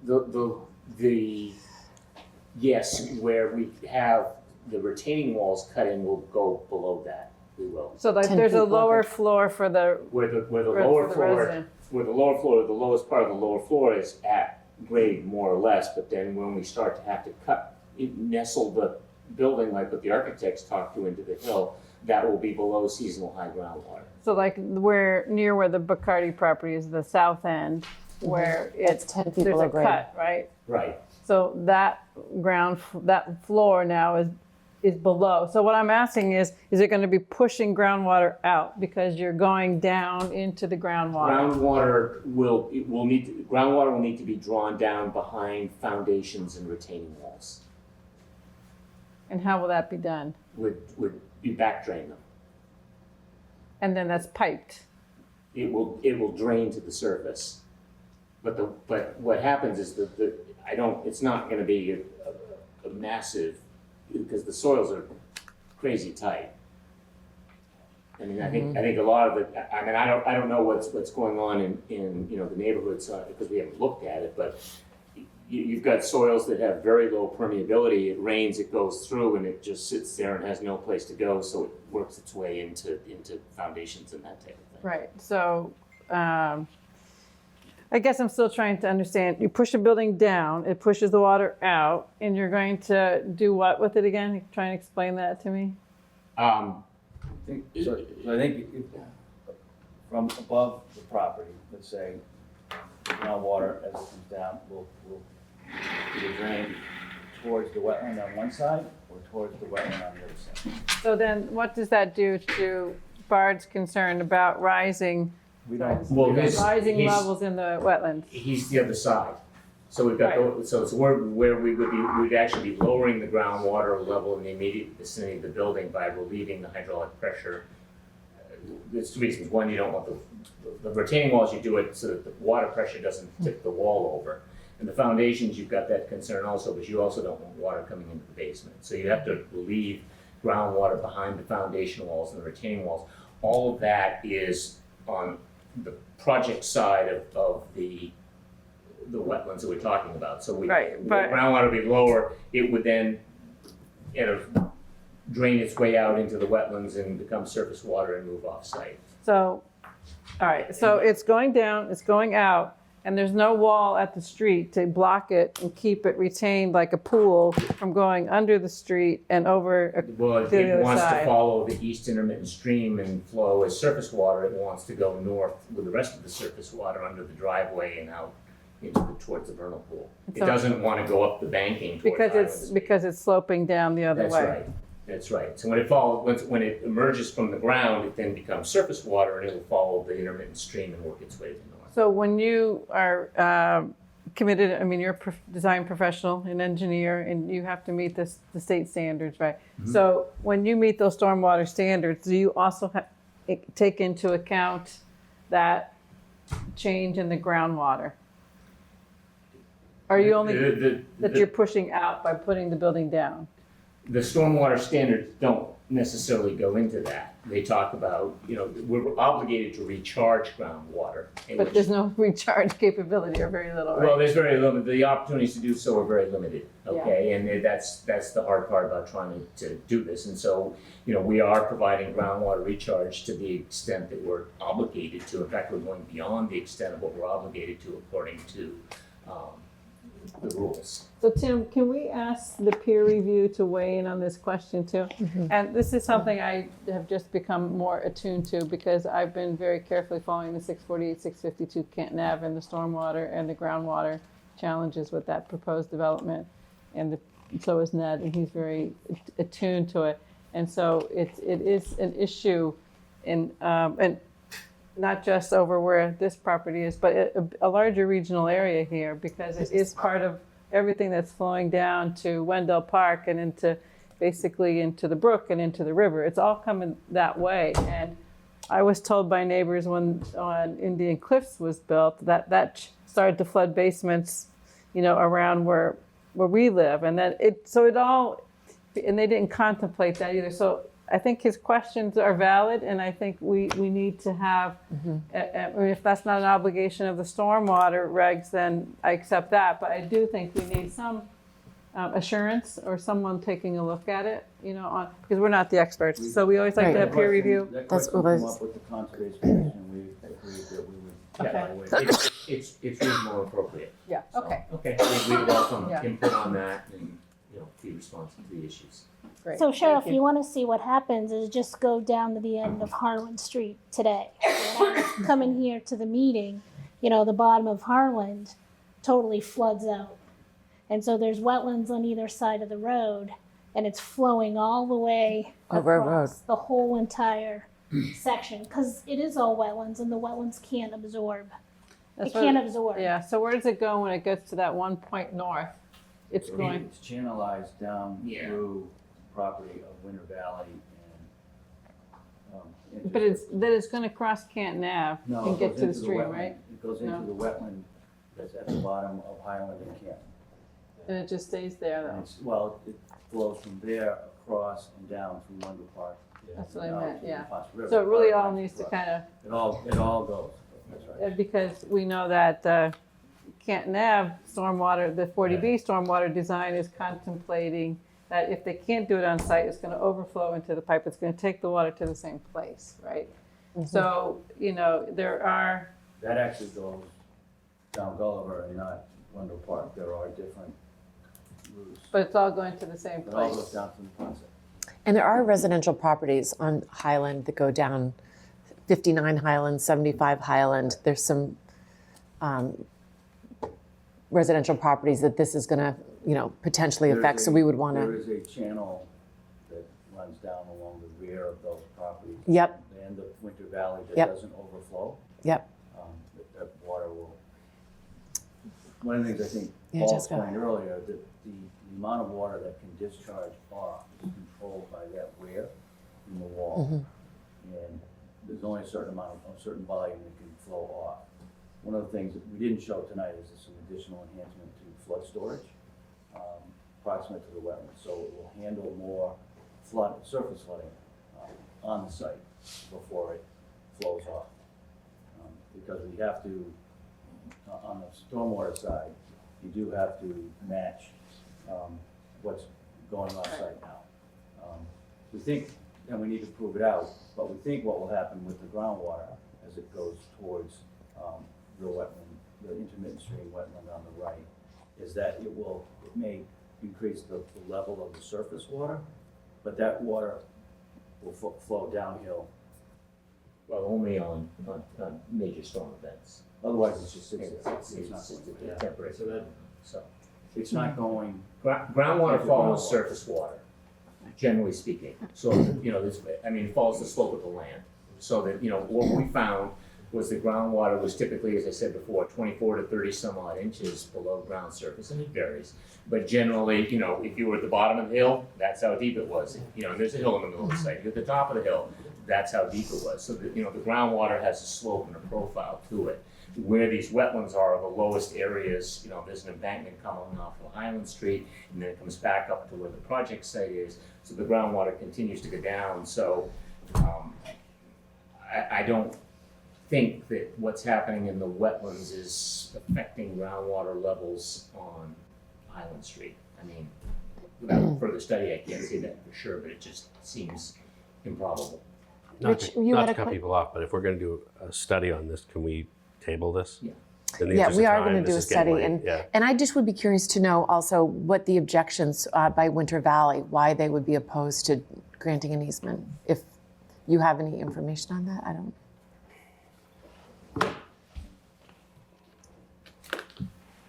The major issue is a significant ask for the value of the easement. It's way beyond what's reasonable. I think there's a sense that we're taking on some risk. Mm-hmm. The risks are actually the North Bridge risks. Mm-hmm. But we're so far apart, and it happened recently. So a lot of work was being done. We were paying for the engineering of analysis. We were paying for a lot of the stuff. We were starting to work on a draft of an easement agreement, and when it came back to us a couple of weeks ago, there was a very large number attached to the value of the easement that's way beyond what the project could come close to. Well, it certainly would be more desirable to see that done than go down Spofford Road. We agree. We are open to continuing the discussion with Winter Good, Valley that's good. and trying to do that. It makes more sense for physically, economically, and otherwise. We reached a point where we think we're at a standstill. I'm not confident that we're going to get there. But cooler heads, well, not cooler heads, but more negotiation may be. And just to clarify, at town meeting, was this one of the assumptions that was given to the town meeting members? It was, okay. No, we had been asked by the planning board to review that. We said that we would do that. We said that we would try to coordinate with Winter Valley. Winter Valley's a private party. We've never had an agreement with Winter Valley to do anything other than study whether there was capacity. We did study, there is capacity. We think that we can manage safely. We can, the big risk to the failure of a forced main system isn't who's downstream, it's who's behind it, and that's the facility. So their maintenance, their operations would be critical to maintaining the system before the effluent leaves the site. Because any risk associated with that shuts down the system, shuts down the building. The risk is enormous. And so their protocols will be. The plans we prepared in support of the zoning actually showed the force main going up to Spafford. And have you verified with DPW that there's capacity? We were out there looking at it today. They have requested engineered plans, and we will submit to them engineered plans along with a report of our observations on the capacity, and they will comment on that. So. And just finally, I know like DEP regulations are you can't add more stormwater than what was previously on the site. So I know when I went through my special permit process through the planning board, we didn't add one building, we didn't change any use for 50 years. Yet the planning board at that time made us correct a problem. We were in the middle of the Blue Hills. And so we had to correct a stormwater issue that was not of our own making and had been existing. So then we had to. So it kind of would be good to see if you could fix. I know legally you don't have to, but you're in a neighborhood and you're going to be a neighbor. So to help fix a current problem might go a long way. Okay, which problem would we be trying to fix? Some stormwater, wetland stormwater issue, drainage. Since Okay, I think it would, clarification of what the specific issue is would help us come up with a solution. Well, I think we're going to have a study, a peer review. I know the town, our engineering department worked on the Winter Valley site plan approval. So this area is being looked at and, very much it's all connected. Cheryl's neighbors and neighborhood and Highland Street, this is all a very connected water situation here, wetland situation. I do want to, we have some aerial drone shots that we'll show at the next meeting, but I do want to correct one thing that Bard had said that he had heard from Danny Swenson. None of the Avita memory cares have drives that circle the buildings. Completely. Not one. I haven't been to them, so yeah. All right. Because I know that came That's it. up.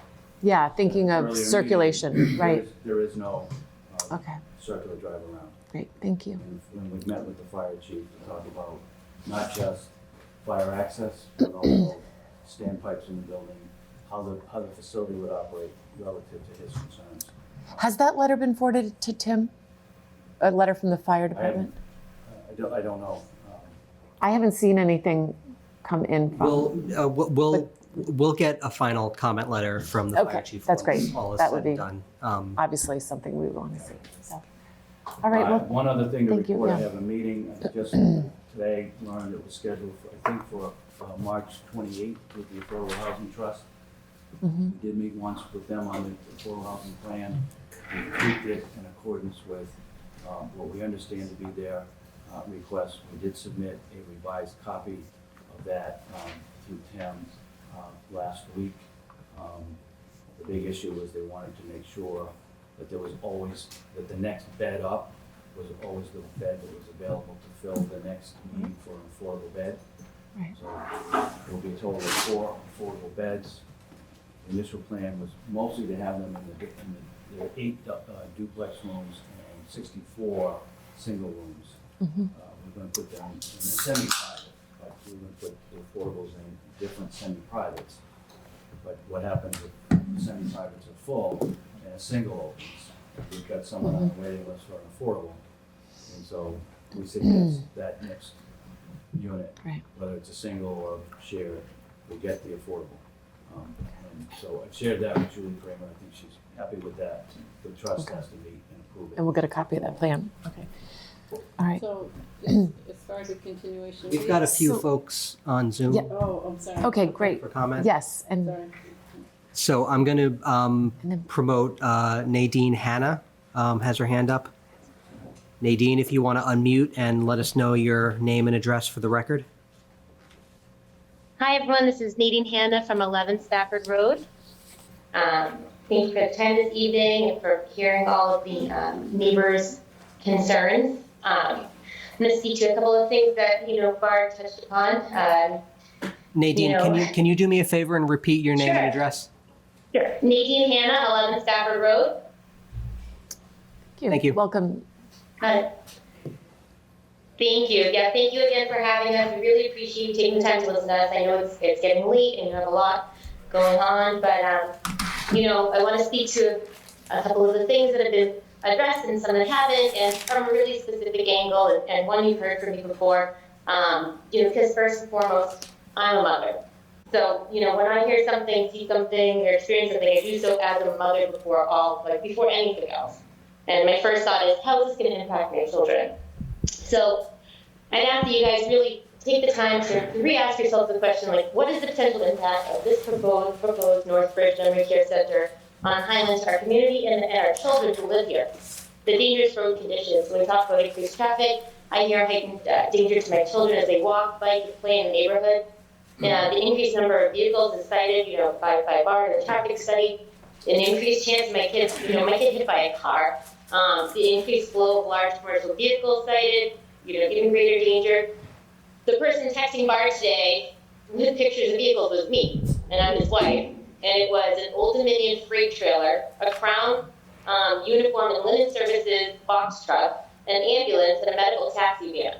My assumption, and I think accurate assumption, is that these vehicles were coming back from the hospital. So I'm considering those more vehicle trips of that nature, commercial traffic, large vehicles that will also be associated with this facility coming down my street, regardless what the contractual ramifications could be, because the hospital has the same paperwork already, and it doesn't work.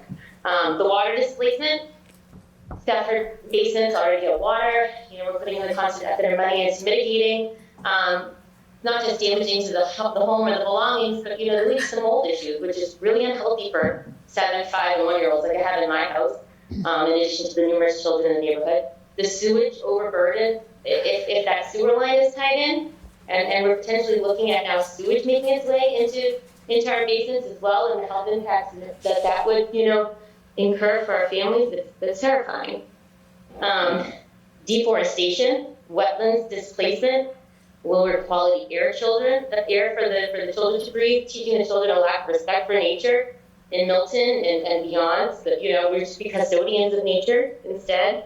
The historic neighborhood, our neighborhood is old. It's historic. It was historically residential. The modern mid-century addition of the hospital is not the precedent for this neighborhood. This neighborhood was, estate houses, apple orchards, trees, and homes. Just because the zoning was approved for a commercial site, at this location, does that mean it's really what best serves our community? And teaching our kids to disregard the natural setting, the historic homes, the history of Milton in general, and just, pave it over and build something else for financial gain. The Japanese knotweed that was cited, we have this in our yard. This comes over from the hospital. We've had backhoes and professional landscapers come in and dig out, the bulk of it. And we get shoots every spring, every fall, through the summer into the middle. And we're out there with the kids to help us find it. We dig it up, we locate rhizomes deep underground, we bag it and responsibly dispose of it. As you guys noted, all along Highland, there's a lot of knotweed. Now you're putting the neighborhood at risk for that. And you're kind of showing my kids all the hard work that they've been doing to help, maintain our property. What's the point? We're just going to take it and, let it get sprinkled around again because they want it filled out on that site, A point made about the master plan earlier. At least 7 of the houses on Stafford, which now have 16 children under the age of 18 on those properties. Those children, they weren't here when the master plan was built. A number of these houses were occupied by elderly and aging families whose children have long grown. So the master plan doesn't really apply to the people who are currently living here. In our neighborhood, we have 15 children accounted for under the age of 18 on Buckingham, 17 plus on Martin, 20 plus on Clifton, 10 plus on the stretch of Highland just immediate to this site. Then 23 children, including 2 newborns and 2 toddlers on Stafford alone. Stafford being the shortest and narrowest road with the most direct access for commercial traffic, staff traffic, visitor traffic, to the proposed site. That's 85 to 100 children in an area not much larger, than the site as you see on the map there. And those kids all have like-minded mothers and fathers dedicated to bringing them up responsibly, safely to become members of the community. And this site really is telling me it's not oriented towards protecting them or making the community better for them. And that's not an example that I, for one, want to set for my kids. It takes a village. Should we let them down, or should we really be here for them and set the example for safety, responsibility, and caring in the community? That's all I've got for tonight, but thank you guys. Thank you, Nadine. Anyone else? We've got, if you want to go back Okay. and forth, that's. I can wait. I just want to wait. Say one thing quickly, but I can wait. Yes, it doesn't. Steve, Fred, you've been here, so please, you can And we'll get to the come forward and we'll get, Quick. and then we will get to everyone online. I'm not gonna say. No, but I don't know if this works or not, but Fred McFadden, 12 Spafford Road. I really just have kind of a question, more of a general question, but obviously it's related to this. If something was unintentionally misrepresented that caused a zoning vote, is there a point at which that would be revisited? And I really am asking in general, because maybe this isn't at that point, but shouldn't there be a point? I mean, is there a point at which if there's significant information that was just wrong, that people voted on, and do we know? Maybe no one knows the answer to that. Well, I would make this comment that zoning normally is not specific to a project or an operator or a user. And so we're bound now by this zoning and whatever criteria and leeway that we have within this zoning, because an application is filed according to this zoning. It doesn't mean zoning can't change, but we're bound to act on it the way it's written right now. My suspicion on this is that the remedy is town meeting. Town meeting voted to amend the zoning. Town meeting could vote to amend it again, rescind it, change it. That's kind of, we live in sort of like that ultimate democracy type of situation. Other remedies would be, kind of ad hoc legal remedies. I don't want to get too far over my skis on that, but I think the most, town meeting does what town meeting wants to do. But to get to town meeting happens twice a year, sometimes 3 times a year. And if it's not a zoning article that is initiated by the planning board, a citizen's petition can initiate a zoning change. That would get submitted to the select board when they open an article for a town meeting. So the next town meeting is in May. They've closed sometimes they will consider reopening. If you get 100 signatures. If you get 100 signatures, like at this juncture, I suppose it's possible to get them to consider it, but 100 just resident signatures? and then if they accept it, then any zoning amendment has to have a hearing through the planning board, and then it would go to town meeting. But that doesn't relieve us from the responsibility to act on the application that's before us. We have that responsibility to do. I understand. So, Good question. Thank you. We've got Katie Spinello. Katie, once I allow you to talk, if you can unmute and then tell us your name and address. Hi, Katie Spinello, 21 Stafford Road. Welcome. Yes. Hi, thank you. So thank you for allowing us to come here and speak, and thank you, Nadine and Bard and Freddie, for everything that you said. I had everything that they said I completely agree with, and there were a couple things that I just wanted to really reiterate: the stormwater runoff and the traffic. I've lived in my house with my husband for a little over 10 years now. We have a 5-year-old son, we have a dog. Today I was outside with my dog playing fetch in the backyard. We have one of the lots that go back up against Milton Hospital. And I walked out there with him, and it's like a sponge out there right now. We live on just shy of an acre of land, and the whole backyard is spongy from all the water that we got.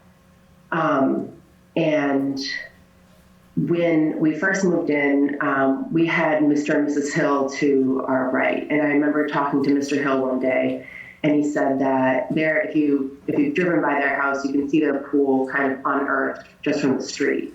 And I had asked him, and he said, he was very vocal about it, but when Milton Hospital put in the medical offices and the parking lot, all of the runoff water brought his pool up and out of the ground. And he said he fought Milton Hospital about that for a long time. But just something to keep in mind, that the runoff water is high. It's a lot. I can't reiterate that enough, and enough to have brought somebody's pool, humongous, like probably from the 70s or 80s, looked like a huge pool, concrete pool, up and out of the ground. That's how much water there was. So that, and then the traffic. Stafford is a narrow street. I remember a year ago, I had parked my car in the street for whatever reason. I went out to put my son in the car, opened the door, and I was locking him into his car seat, and somebody came up and started beeping their horn at me because they couldn't get around me. Granted, they couldn't go around me without driving on a neighbor's yard. And that's just how narrow this street is. We have trash trucks come up on Tuesday, and if it's the same time as the kids are trying to get to the high school, our whole street is blocked off, and it's slow. And we had gone to the traffic commission a few years ago about this, and their answer was that they could make the traffic light at Highland and Canton longer to make it less advantageous for people to cut through the latter streets to get up to the high school. But if, one of my concerns here in hearing all this is if they make that light longer, people are going to be less likely to turn left out of Northbridge, and they're going to want to go down the other streets. So those are just two things that I, in addition to what everyone else has said, that I just wanted to add on. So thank you for your time. Thank you so much. Okay, Jean, yes.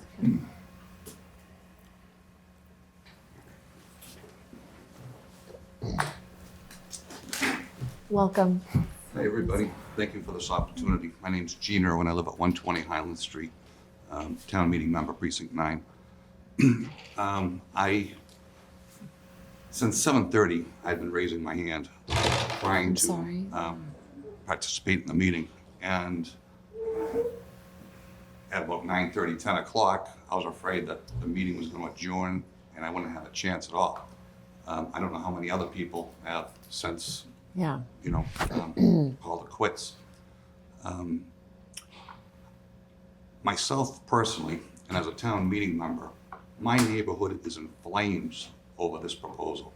We feel they should withdraw it tonight, and that you people should strike it down tonight. And I'd happy to give you some context and then read a statement if I may. I request that the applicants pull up their topographical showing the stormwater, please. Tim. You have to wait a minute. You have to wait a minute. Yeah. But while Tim is gone, I'll save a little time. When we get to the conceptuals of this proposed building, if you notice the driveway, myself, Ella Wells, who's now deceased, she and her husband passed away up on Highland Street, were greatly opposed to this. We had been requesting, for starters, a swept path analysis of this property. I thought tonight's meeting was going to be about the swept path analysis. We're still waiting. This is ridiculous. If the fire department and emergency medical people don't have proper access, this whole 2 years has been wasted for nothing. For nothing. Now, if you, Tim, could you please pull up a conceptual of the building showing the driveway and the parking, please? May I approach the screen? Yes. What's the view that we're looking for, Gene? The first driveway conceptual. Yeah, the colorful one with all with the building. We'll start there and give it a little bit of content. I'll come back to this one, please, later. The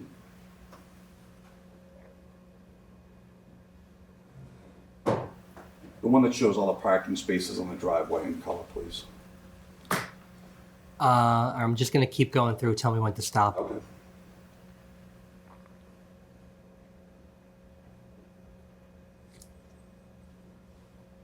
This will serve my purposes. One, tonight, still, town meeting, no one's ever known the width of this street. The applicants fought the neighbors for 1.5 years over ADA accessibility. Their original conceptuals, they didn't even have a sidewalk entering the place. How outrageous. People were supposed to be in the healthcare business. Two, our town and you folks have the right and the ability to strike this plan down anytime you want or cause. This dead end, how long is it? I think it's around 700 and something feet. Our bylaws say 500. What happened to that? Okay. In addition, if you notice, there's going to be retaining walls on either side of the street. Here in New England, wintertime, when you get 1 foot or 2 of snow, these plows aren't allowed to push the snow off the road. So they got to push it forward all the way down to here. That's not going to happen. They're going to have giant earth movers, front end loaders, to move the snow.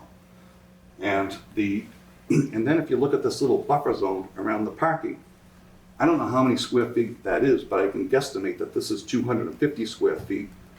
And you've probably got another 100 here, 350 square feet. If you have, say, 1 foot of snow, it's already on the ground. Now you just clear this back parking lot. This whole area is now 2 feet high. You start out here at the entrance, you try to push all the snow back there, you're gonna have embankments 20, 30 feet high. It doesn't work. You also have to clear the fire road, this intersection, these parking spaces. They still, 3 years later, don't have a snow removal plan that works. They just don't. 3 years, that's not excusable. They wasted everyone's time on this to date. We still don't have the swept path analysis, which again, if we had it day one, if town meeting had it, none of us would probably be here today because it doesn't work. That previous firefighter plan is abysmal. If there's a second emergency someplace, these guys don't have time to all do 3-point turns and fight each other getting out of there. This access road here is 20 feet wide. When a ladder truck comes in and he has to extend his ladder, he can't do it without tipping over. Therefore, he has to extend the outriggers out, which go out about another 4 or 5 feet. No one can pass him because he's going to be taking up about 18 of the 20 feet. Okay? So that's just a little bit on that. Now could you go to the slide that shows Highland Street in the barn, please?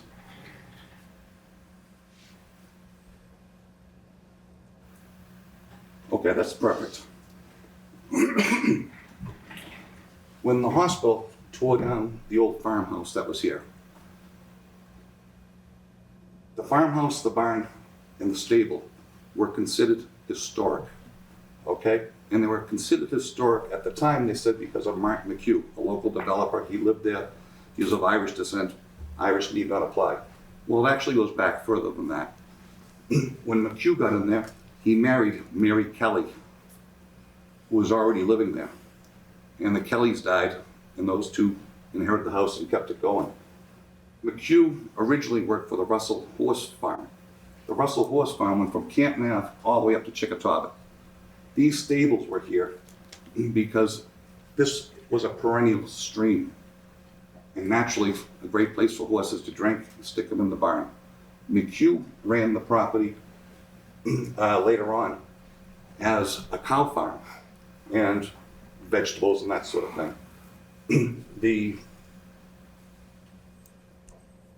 What was I going to say? Excuse me for a second. There's a storm drainage system in this property.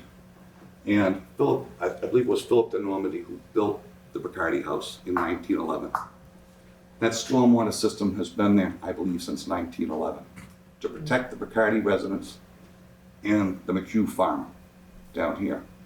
So under the agricultural rules, which are still in existence today, you can have a stormwater system to lower the water table artificially because of the agricultural use. That agricultural use is no longer in existence. It's been out of existence for decades. The hospital bought the property, I believe, in 1999. I believe Attorney Sheffield was their attorney. At that time, the hospital did not do its due diligence, in my opinion. When they bought the property, the storm drainage system should have either been brought up to bonding codes or eliminated. If it had been eliminated, the groundwater level of the upland where they want to cut down all those trees, all these pine trees here, they're since around 1911. And they're only there because it's dry land. And the dry land is only there because of the groundwater storm drainage system, okay? So if you eliminate the storm drainage system, this is all wetland, every bit of it. The entire slope coming down is a floodplain. The entire slope, the entire property is a floodplain, all right? Now you notice here, Ned says, there's not much Japanese knotweed. It extends the length of the property about 500 feet, goes in 20. That knotweed, that's not much, actually serves a purpose today. That knotweed is holding the embankment for Highland Street there. It's replaced all the natural plants that used to be there. If you tear out all that knotweed, now you need a retaining wall to hold the entire length of Spafford Road in front of this property, because it's going to be subject to collapse into the ravine. And I say this was a perennial stream all the way up to Dennis Burke's property up the street top of the hill. And what stopped it from being a perennial stream was the Bacardis, the wells, a couple others, the Highland Lane and so forth, didn't have adequate culverts underneath them to allow the water to flow through, so it dammed them up. But the planning board plan in 1985 showed this as a perennial stream. And under the perennial stream, in our Division of Wildlife and Fisheries say, Our planning board, our conservation commission, everyone in town should be doing their best to restore all this land back to its natural state with culverts, okay? And once you do that, the natural stream or the perennial stream, now you have 200-foot setbacks. This building doesn't happen. And I say, if you return the groundwater, according to the Fish and Wildlife Division, the way it's supposed to be, nothing is built here, period. Nothing against the memory clinic, there's just nothing buildable. I've had my own private contractors to do a couple single-family homes in there, sort of scaled like the Ricardis. They were in there for hours, and they came out covered with ticks, and they said, Gene, if one neighbor opposes this, nothing ever gets built here. This is simply too wet. He said, I saw, like 65 wetland sticks already, and you have the storm drainage system in there. The hospital and the applicant, the hospital for years has been denying that they have a storm drainage system in there. And I pointed it out at the first Conservation Commission meeting. They denied it then, and they said, well, we'll see. And then I showed it to them. And then they didn't know what to make of it. As of today, if you go to the screen, please, Tim, that has the, shows the wetlands with the red and green colors, please. Okay, this will work for now.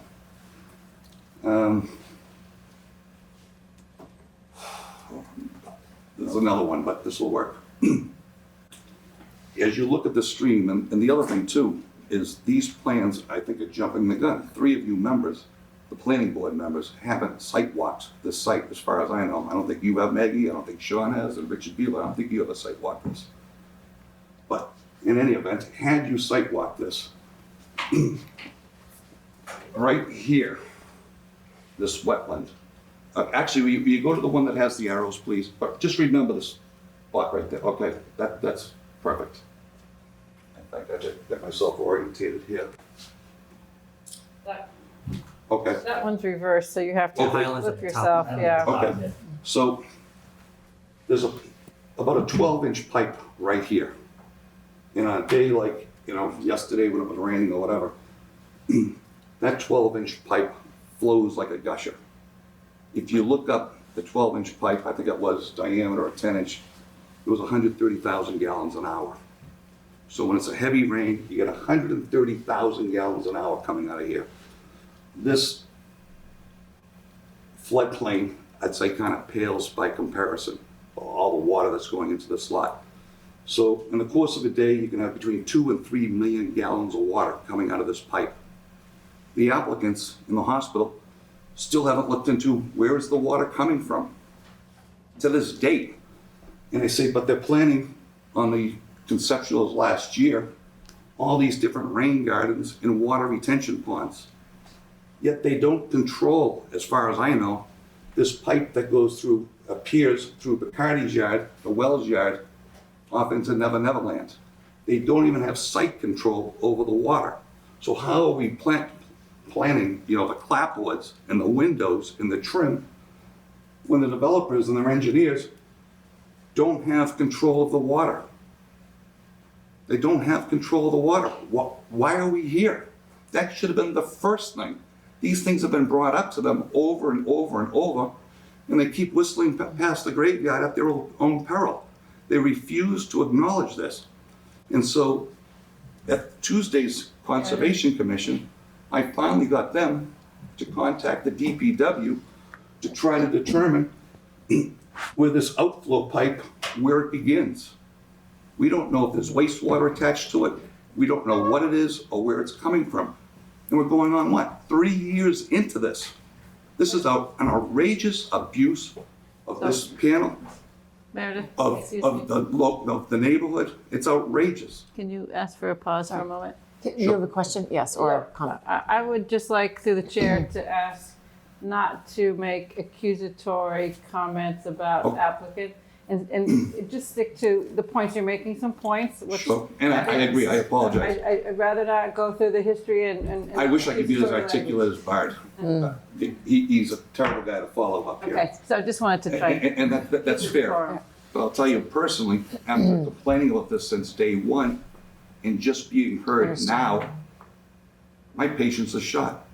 Yeah, this Okay. is the first night of our hearing on this though, Gene, so, It's the first night of your hearing on this. Yeah. But this has been brought up in the past with past boards. And So it's can I been just- brought up on Yeah. sidewalks. I'm Yes. sorry, just in the interest of time. The issues that you've brought up, I'm going to ask Tim if he can see if they're in the stormwater peer review is going to Yes, look for address these that. things. I was gonna say. Yeah, because we're not the experts on the stormwater, and we're relying on the peer review to take a look at all the things that people have brought up. And so I'm gonna ask to make sure that that's addressed as well. I just had a question. Yeah. Just a comment. Yeah.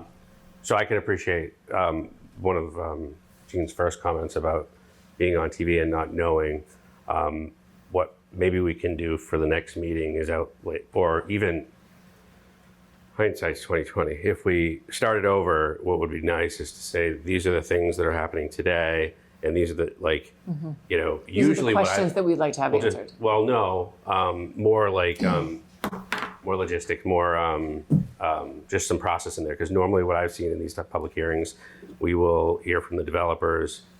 We don't usually ask questions. The public doesn't, and then sometimes we don't even ask questions. We hear from the public, and then we start deliberating and talking about it. It makes it easier because I'm trying to hear from everything the developer has to say. But I also want to hear everything the neighbors have to say. And when it's meshed, I feel like some of these comments will get really lost, and it's not fair to Gene and Bart and everybody else. So my suggestion is for the next meeting, maybe putting together an outline of this is what we're going to hear from, this is what we're going to hear from, and maybe even putting on here, because if Gene knew that today we were talking about these two things, next week we're talking about the water. I'm just making that up. Maybe you would have been like, you know what, I'm coming next week and I'm sitting there the whole time. But today I don't really care because this isn't my issue. So it would be just to put together some Tonight's process. more overview, and all of these items we are going to be, coming back and having. No, understood, but we're going almost 4 hours and we haven't gotten to much. Excuse me. If I may continue for a moment, I want to apologize when I may have offended. I'm very sorry, that's not my intention. We all get emotional. I mean, I get emotional at the projects near my house, so don't worry. And everyone around the table does too. So we've all been there. And I do remember, Cheryl, to guys, you also asking for the split path analysis maybe a year and a half ago. At some point, I think it would have been a nice first step, but I'll leave it there. All very important. Okay, so having given it a little bit of context, I'd like to read my statement and then either take questions or sit down. Thank you. And I apologize for this version I'm about to give you. It was in draft form, but I ran out of time. So it jumps around a little bit. I wasn't able to quite organize it the way I wanted to, but I think you'll get the general picture. The application to build should be withdrawn immediately or disqualified. Going on 3 years of meeting, there's still too many overwhelming, insurmountable obstacles facing the applicants. The applicant and owners have denied their property has stormwater drainage system for years. This existing system is an illicit, pre-existing, non-conforming, non-regulated system and flows into the town's streams and rivers. There's no grandfather exception for this former agricultural use, as it's long since been abandoned. At the time the hospital buying the property, the stormwater system should have been restored and brought to code or removed altogether. After about 3 years of the applicant's efforts and 23 years of hospital ownership, they haven't explored or identified the source of millions of gallons of water entering this property. There's supposed to be NEPED's NPDES permit in place right now, today. And I believe that's what disqualifies this whole application. But I'll get on to it.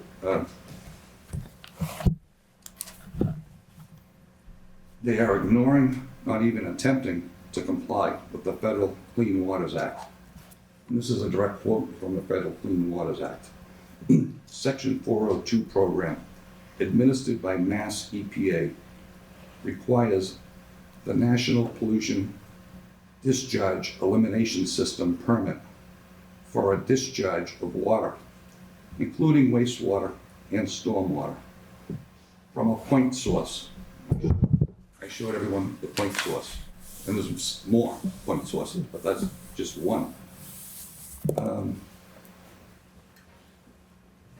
And I apologize because I'm gonna be coming up to it. In front of that barn, when they tore down the house, the Milton Fire Department has records of an oil tank being installed in around, I think it was 1946. And that being wetlands, I assume the clapboard garage all rotted out. So the newer garage, the 1946 version, I believe was concrete. And at that time, I believe the same time, at least one oil tank was installed. If it was an underground tank, they typically buried them. If it was 1,000 gallons, they typically bury the tank. So the hospital got an emergency provision to tear down the house, short of the 2-year historical exemption period. And when they did, I noticed, the heavy equipment in there, and I said, okay, this is a little old house, might take 4 hours to tear it down. And sure enough, it probably took, half a day to a day to tear it down. But I noticed for days, people on the scene. And I'm like, what are they doing? Well, later on a site walk, I noticed the vernal pool behind the barn had little rainbows in it. And I'm a boater. And these look like petroleum to me. And I'm saying, where the heck could this be coming from? And when I left the property, I exited past the barn, and right in front of the barn, where the garage was, I noticed someone poured concrete to the tune of a 20-foot diameter circle. And I noticed, and I have pictures, that the vegetation surrounding this had all turned chocolate brown, while a little further away the vegetation was green. And if you go back to that picture of the barn, you will see there's about a 40-foot tree right there. It was healthy as can be back when a couple of years ago, before they tore down the house. Now the tree is dead as a doornail, and the branches are falling down, and they've actually piled up on the spot where the 20-foot concrete circle is, just to give it some context. So it's possible someone was trying to cover an oil spill, because we have permits of tanks being installed, but when the demolition occurred, there were no permits of tanks being removed, which is typical. I mean, you're supposed to have tanks, you're supposed to have that permit. The fire department investigators, we know we put, we signed on from, decades ago. But apparently the contractor didn't pull a permit for removing the oil tanks, which makes me a little bit suspicious as to what could be happening there. And when they tore down the house, they left it smooth, the earth, and with like gravel. And the gravel covers the spot, except for where the cement pour happened, which makes me think the pour happened after the gravel. Now, this cement pour is a solid waste. The state and the government recognize this concrete as a pollutant. So we have someone polluting our wetlands. I believe the hospital should self-report. I believe they should call the police. I think they should call the building inspector. And I think if they're not watching, maybe you folks could remind them. And I think there needs to be an investigation as to where this concrete came from, this illegal pour in a wetland, and maybe if they remove it, what's underneath it. Now that is a little bit more going back to my statement here. If I can get my phone to open up. And we're gonna just need to wrap up sort of quickly. Will. I'm sorry, because we are, So, we are getting close to a moment, so. I'm not saying it is, but in the event, so on the 402 program administered by Mass EPA, it requires the National Pollutant Discharge Elimination System permit for a discharge of water, including wastewater and stormwater, from a point source conveyance such as a pipe, a ditch, or a channel. We've already proven that. To any surface water body, that's where it's going. The permit is intended to ensure that discharge does not adversely affect water quality or result in a violation of the state water quality standards. Additionally, I'm not saying it is, but I say this is serious business when I ask for a police investigation. The Oil Pollution Act, the OPA, increased the penalties and other consequences of a discharge into waters. Civil judicial penalties of up to $25,000 per day of violation, or $1,000 per barrel discharged, or in the event of gross negligence, and again, this is direct quote from the EPA, in the event of gross negligence or willingness, $3,000 per barrel or unit. With inflation adjustments, current amounts of $32,500 per day are at risk.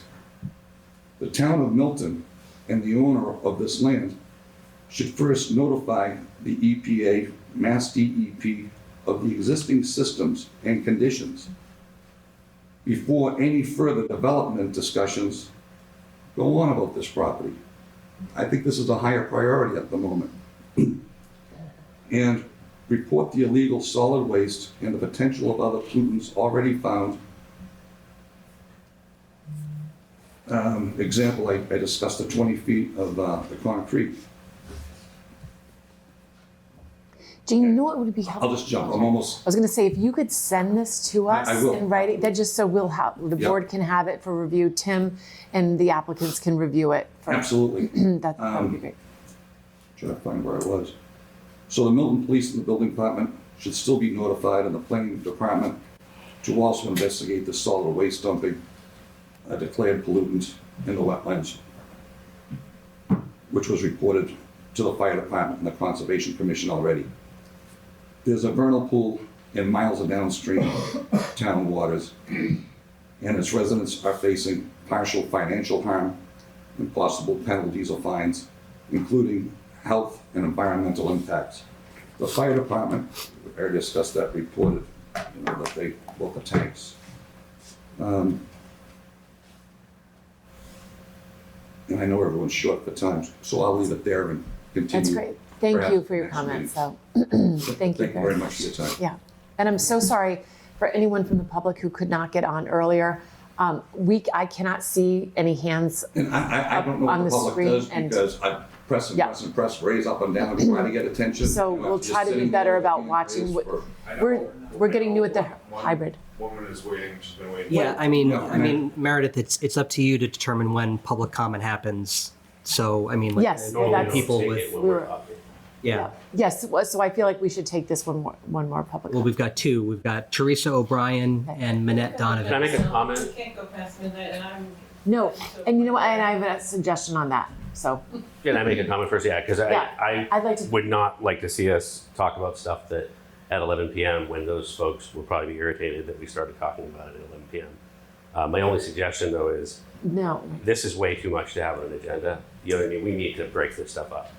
Well, I also think, sorry, I'm gonna go on my. Well, you know what, I'm gonna make a suggestion that we actually have just a special meeting, but I just was gonna Yeah. finish this. And I think for our East Milton RFP, we are under a time constraint. We don't wanna put that off, and it's too late to talk about it tonight. Right.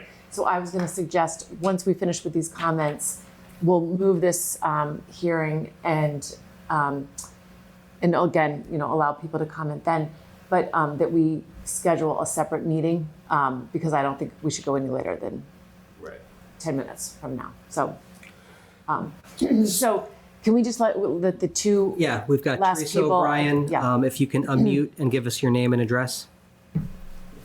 Hello, can you hear me? Yes. Hi, this is Teresa O'Brien from 42 Spafford Road. Thank you for listening to me. I realize it's really late, so I will try to really keep it quick. I just want to say a quick thank you to everyone from Spafford and to all the board members from Spafford for talking. 100% agree with everything they said. And for the board members that you guys been there so late, so thank you for taking this last call, or I know Mandy's after me.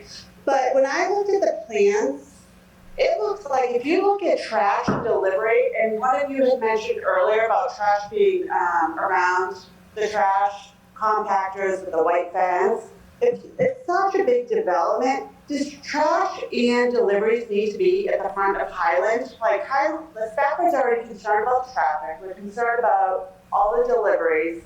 If you look at the whole plot plan, the closest part is trash and deliveries. Like, that's my bedroom window. I am on the corner of Spafford and Highland.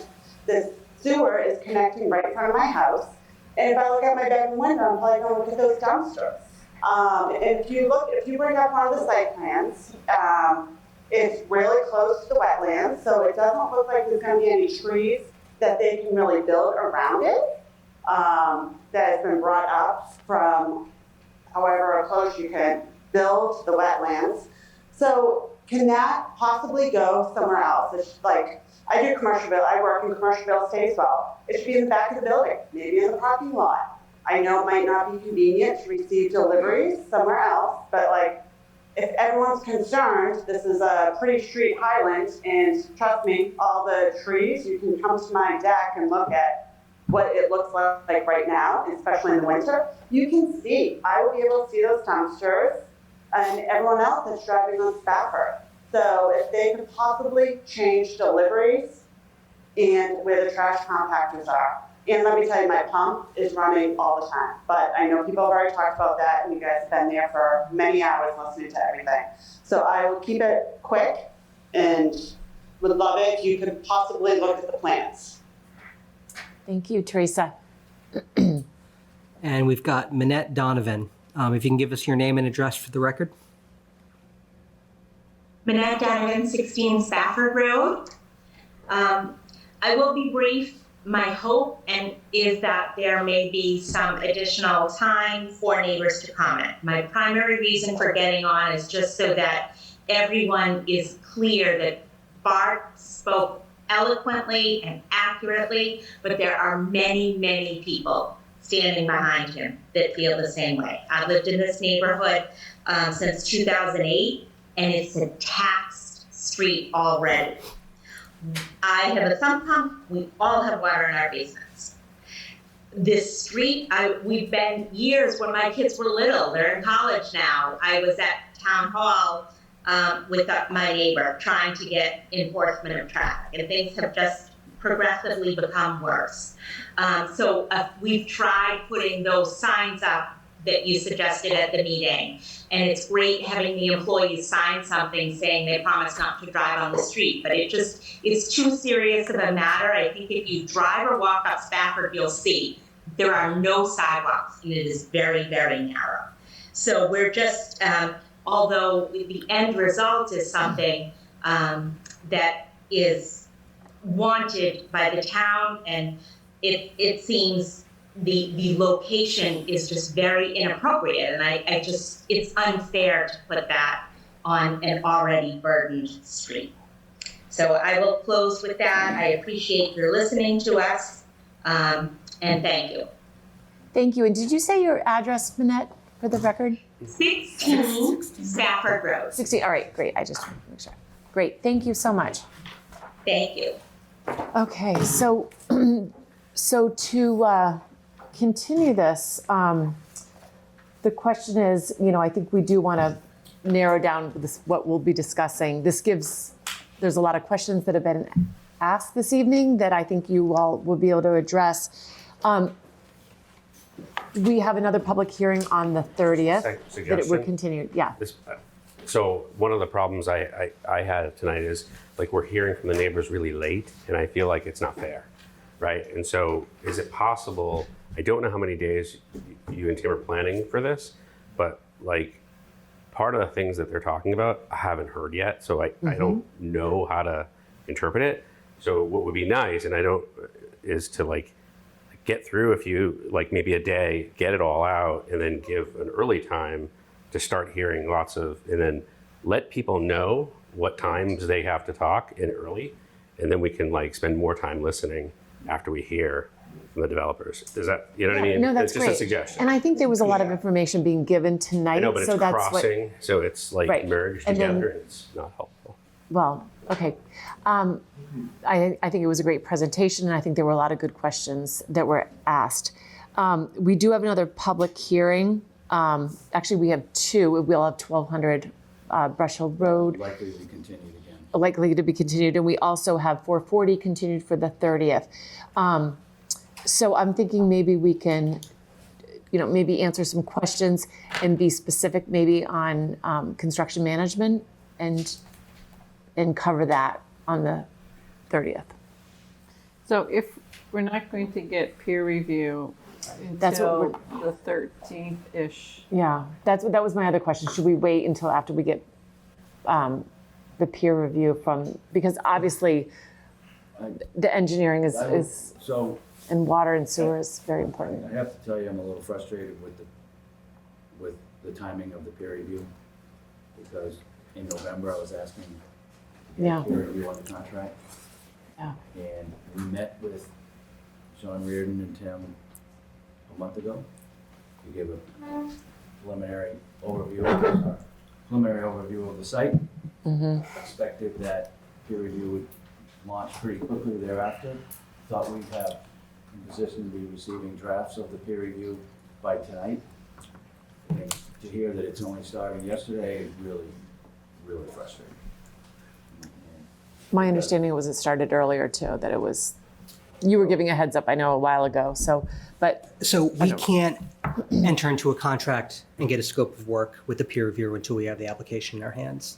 And it takes as long as it takes for the vendor to give us a contract and a scope of work. So I definitely appreciate the frustration, but also, I am obligated to engage in practices that town council advises me on, Yeah. which is you need to have a contract, you've got to have scope of work.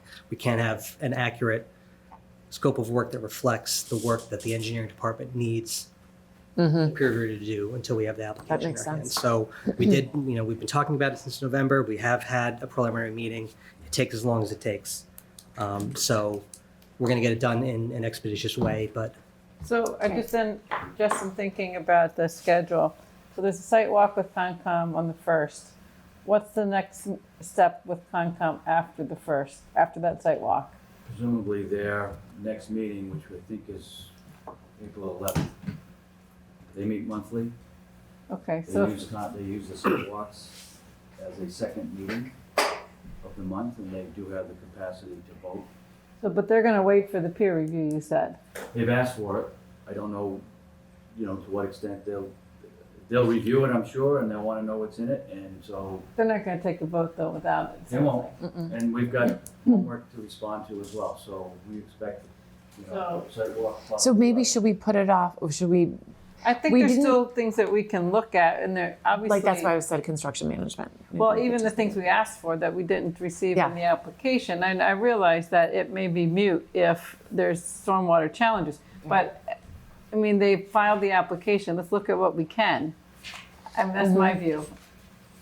There's a So- fair amount of material that we can produce in Yeah. the next 2 weeks. It's Okay. available for you on the 30th. All right, So I just kind of feel like I don't want to waste our time on some things. Like, I don't want to waste our time on the architecture of the building, even though it looks pretty. Because what if the size of the building changes because of the water situation?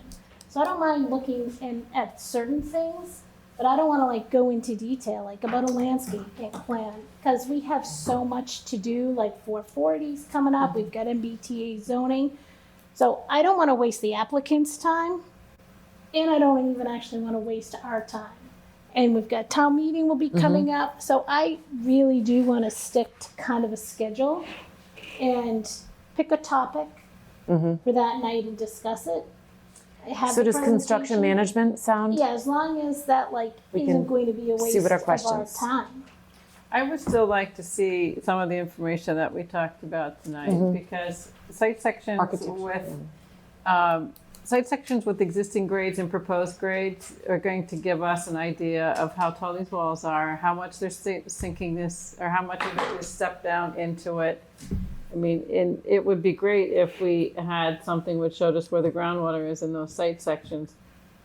And how much of it, so if it's just a small area that's pushed down, or is it the whole footprint that's pushing down? You know, some response to what we talked about tonight, I think that would be beneficial. Sean. No, just after, Yeah. I was just trying to. And I understand what you're saying about like the trim on the windows, but I think the site sections are a bigger picture. Help us understand the bigger picture of how the building fits on the site. So I do think we can get some of the information. Okay. So let's move, so we'll move. No, I was going to say that. Oh, Sean, sorry, go ahead. Forget No, that's okay. Forget Thank you up there. I also support whatever efficiency we can create, but it seems that there are a number of neighbors that may still want to present their points of view. And it might be most appropriate to give them an opportunity to do so while we're gathering the rest of this information that's needed, whether it's information that we asked for earlier this evening or it's the peer review. Good. Yeah, that makes sense. Yeah, that's why what I was going to say is I like the idea of being efficient. I don't want to wait too long, because if we can do a smaller section, and if you want to give folks a amount of time, do it after we're done with it, and then it'll make it easier. I think sometimes we like to hear folks, like developer will say a few things, we like to hear from people, we weigh in, developer talks, everybody weighs in, and that's when it takes 4 hours. Right. So if we could kind of say, hey, how long is your piece going to be? And we can kind of get some idea. Right. That's going to be an hour. Okay, now we have an hour for the public. Great. Now let's move on to something else. That's great. Yeah. So I think the traffic piece of it is not contingent on this peer review.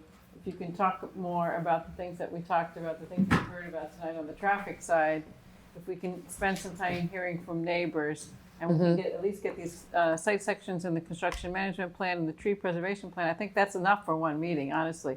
And then we cover more at another meeting. That sounds cool. All right, with that, then I would enter a motion to move to March 30th. So moved. We're going to do Granite Ave in the same night. But we don't have a lot on Granite Ave to do. We sort of.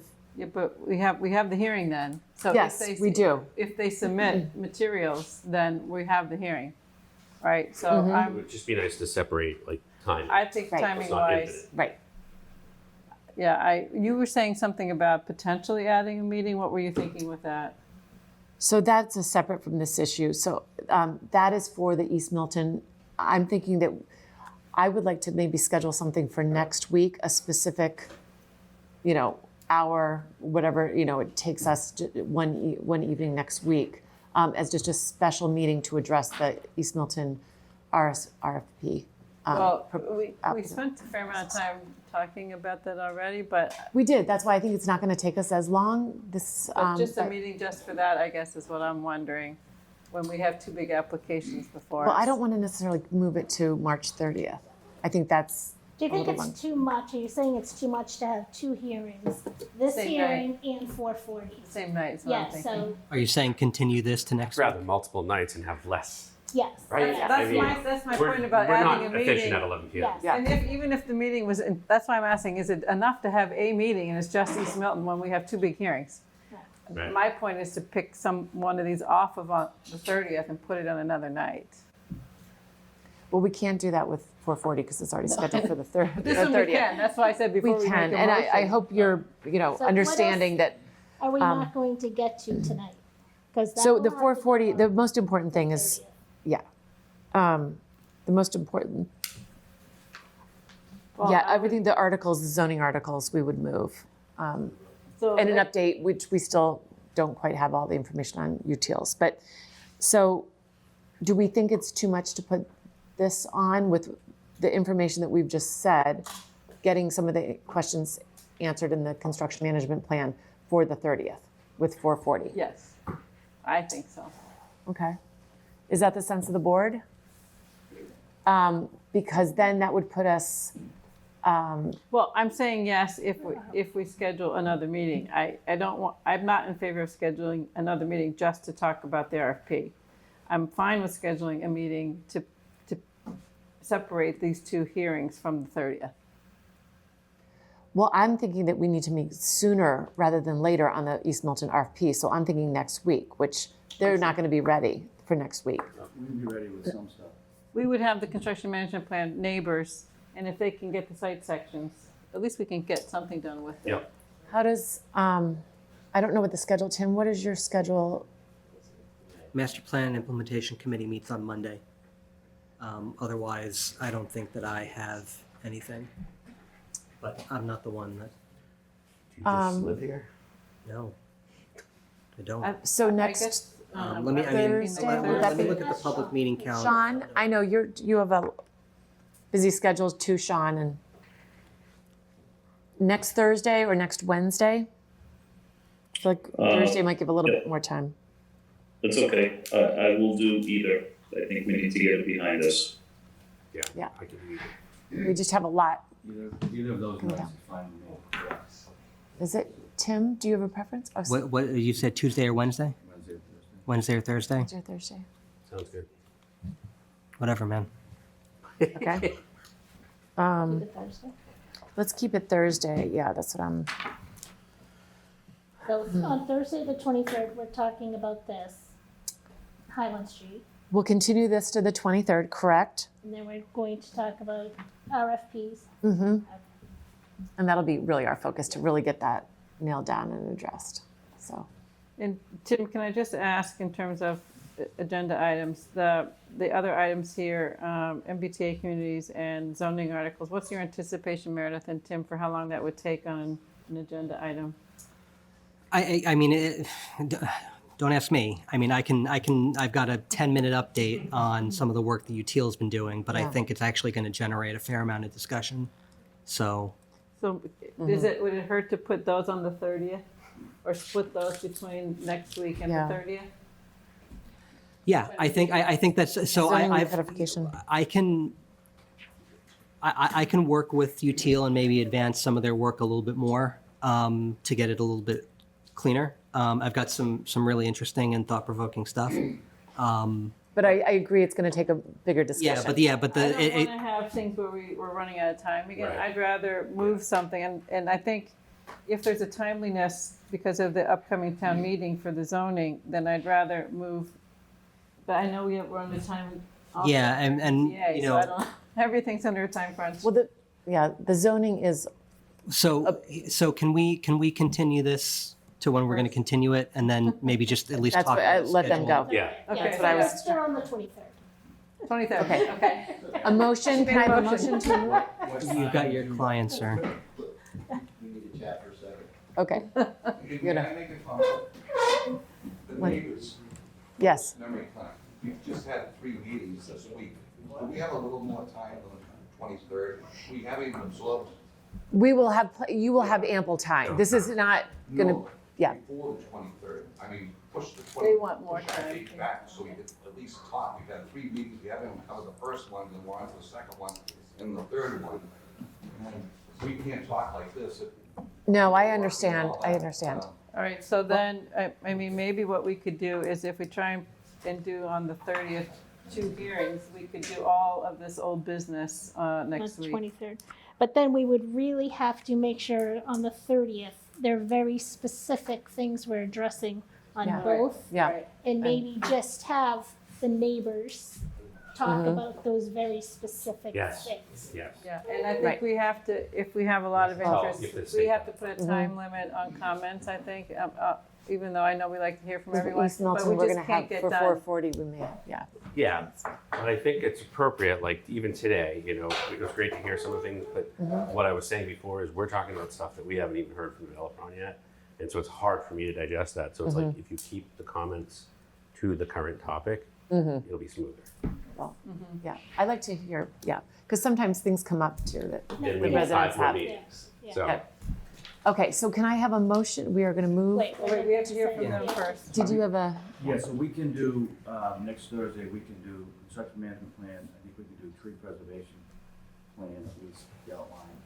And, but we can't, and we can certainly make time to have neighbors, and maybe go first and speak. We're not gonna be able to have site sections ready between now and next week. It's just too much of an that engineering makes- effort to yeah. undertake. So we won't have those, but we'll Yeah. have those for our next meeting. So- Okay. All right, so do you have time to think about any of the neighbor comments and have any response to them for next week? We will prepare responses Mhm. for next Thursday to comments and questions that we heard both from members of the board and from neighbors. Mhm. So the neighbors had just said they didn't want it next Thursday, though. So I guess then what I would say is let's go ahead and do the construction management plan, the tree preservation plan, and then do Yeah. everything under old business. Okay. So you guys okay with that for next week? Yeah, I think so. I mean, Yeah.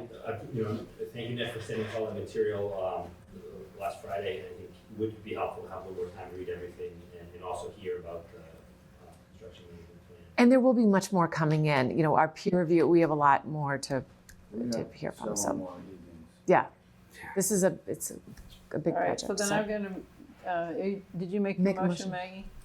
I'm not sure. Then I'm gonna make a motion to continue this hearing for the special permit for 111 Highland Street Memory Care Facility to March 23rd at 7:05. Perfect. Is there a second? Second. Okay. Roll call. All in favor? Maggie? Yes. Sean? Yes. Rich? Yes. Cheryl? Yes. And myself, yes. Okay. Thank you all very much. Thank you for. Thank you. Okay. Okay, no, Great. thanks. Good hearing Okay. from you. So then we will have a, do we need to just determine exactly, we are meeting Thursday? Is that, You just did it. 23rd, you just did. I'm sorry, Yes. but we are meeting, I mean, and that, the items that we're putting on the I agenda, think all the old business items. all the old business items and the East Milton RFP. I think that's good. I think, I'm sorry to That's in. add another that's in meeting, there. but, Yeah, yeah. I think it's, okay. So we should spend 2 minutes talking about scheduling a public hearing for the zoning recodification article, which the planning board will need to hold one and issue a report to town meeting. So we didn't talk about, we had the March 30th date, but I did not, I wanted to confirm with you in April, when that second week, should we think about that yeah, if that's, being a I date? think when is town meeting? May, what's the date of town Is that meeting? May 5th? No. Someone bring up a calendar. It's like the first Monday in May, right? May Yeah. 1st or May 8th? I mean, we should do it in it's the April. first Monday, it's May 1st. I have it in my calendar as annual town meeting, May 1st. So, I mean, the scheduled meetings in April are the 13th and the 27th. So should we, yeah, I feel like the 13th maybe. Well, we're just required to have one public hearing on it. Yeah. So it could be the 20th. Yeah, I mean, it's the type of thing, I don't, I mean, so we were at the warrant committee Yeah. yesterday or 2 days ago. Warrant committee voted to recommend. I think, Sue and Yeah. I were able to kind of frame things in a way that people, I think, understood that the work that's been done is very circumscribed and not a massive undertaking. We may do a massive undertaking at some point in the future. So, I think the calculation is, if you think that there's going to be a lot of commentary and a lot of, There might be a lot of commentary around it yeah, too. so, I mean, enough commentary to warrant a continuation of a public hearing, then maybe you'd want to do it April first. 13th and That's give right. yourself the 27th if necessary. I think we should tentatively schedule for that. I think that. Julie, can you make a note to remind me to 13th, think about yeah. this tomorrow? Thank you. But we can reconfirm that because all of our old business will be on that agenda. So Yeah, and we'll have Thursday, I'm sorry. If it's the 13th, we'll have to advertise it on the 6th and the 30th. So even next week, if people give it a little bit more thought and have other ideas, Great. we can still do that. Great. So Okay, with that, I'll entertain Lighting a- as well? no. Can I ask a question, Meredith, before we complete? Sure. And would it be helpful at all if we submitted to you our selection criteria matrices in advance of the meeting? Would that allow us to move more quickly through it if you had? Tim already everyone's asked us for those. Sean, I music heard- to my ears. Yes. If everyone were to, We can do that, yeah. if everyone were to submit their spreadsheets, I could synthesize some information in a way that would make it helpful for everyone. Yep, I think that's great. And in doing so, each of us would make a recommendation. I mean, beyond indicating highly advantageous, I think all of us wouldn't it be reasonable that we all make a recommendation for a firm? Yeah. So you're supposed to. This doesn't, no offense, but you guys can do what you want, but I don't know that I'm gonna do that. This is not like a rule that's how you would process this. And so what you're saying is, give us your vote before we actually have a vote and talk further about it. Seems really inappropriate. Just my opinion. We haven't voted on it. Because we nor have to we finished discuss talking everything, about it. yeah. But now we're talking about giving you our vote ahead of time. You guys can do it, I'm not going. I just want to give you a heads up. Well, I think. I mean, Rich, one way or the other, you have to put your I do, but rationale we're not in done- writing. But we're and- not done Yeah. discussing it as a team. I agree. I actually agree with Rich. So if people want to send them, but we're still going to go You through can send everything them. the same. I'm not finished with mine. I might change my opinion after I hear what Maggie has to say or Yeah. what you have to say. or Yeah, Sarah. I agree. And because I reread everything and I really got a lot out of everyone's comments. I don't mean this. No, I know, and no, I understand. So I guess it doesn't matter if I'm we send punchy too, in the sense that the board needs to be able to manage its time, and anything that I can do to help you manage your time, I am My ready to do. suggestion is you guys should work on the agendas in timing. Rich, with all due respect, it's not you guys. I know. This is the planning board, all right? Well, I type it up. Can I just say Yeah. something? This is my first in-person meeting. Yeah. And I just wanted to say thank you for like Tim and Josh and Julia for getting all the materials to us in proper order and good order. And I want to thank Meredith for providing a comfortable space where we all feel welcome and safe. And I want to thank Cheryl and Rich and Sean, for allowing us to have differences of opinions and but still making us feel valued. But most importantly, I want to thank the residents. And I want them to know that yes, even though it's 11 o'clock and it's late, they're the reason why we're here, and we always want to listen to them. And I always want them to feel welcome, and I want them to know that their voices will not be labeled or dismissed as noise. So I just want to say thanks for making my first night in person. Oh, very nice. nice. Thank you. And with that, I'd entertain a motion to adjourn. Okay, thanks. Second? I'll second. All in favor? Sean? Yes. Rich? Cheryl? Yes. And myself, yes. And Maggie? Yes. Thank you. Thank you. Thanks. Good night. Good night, everyone. Good night.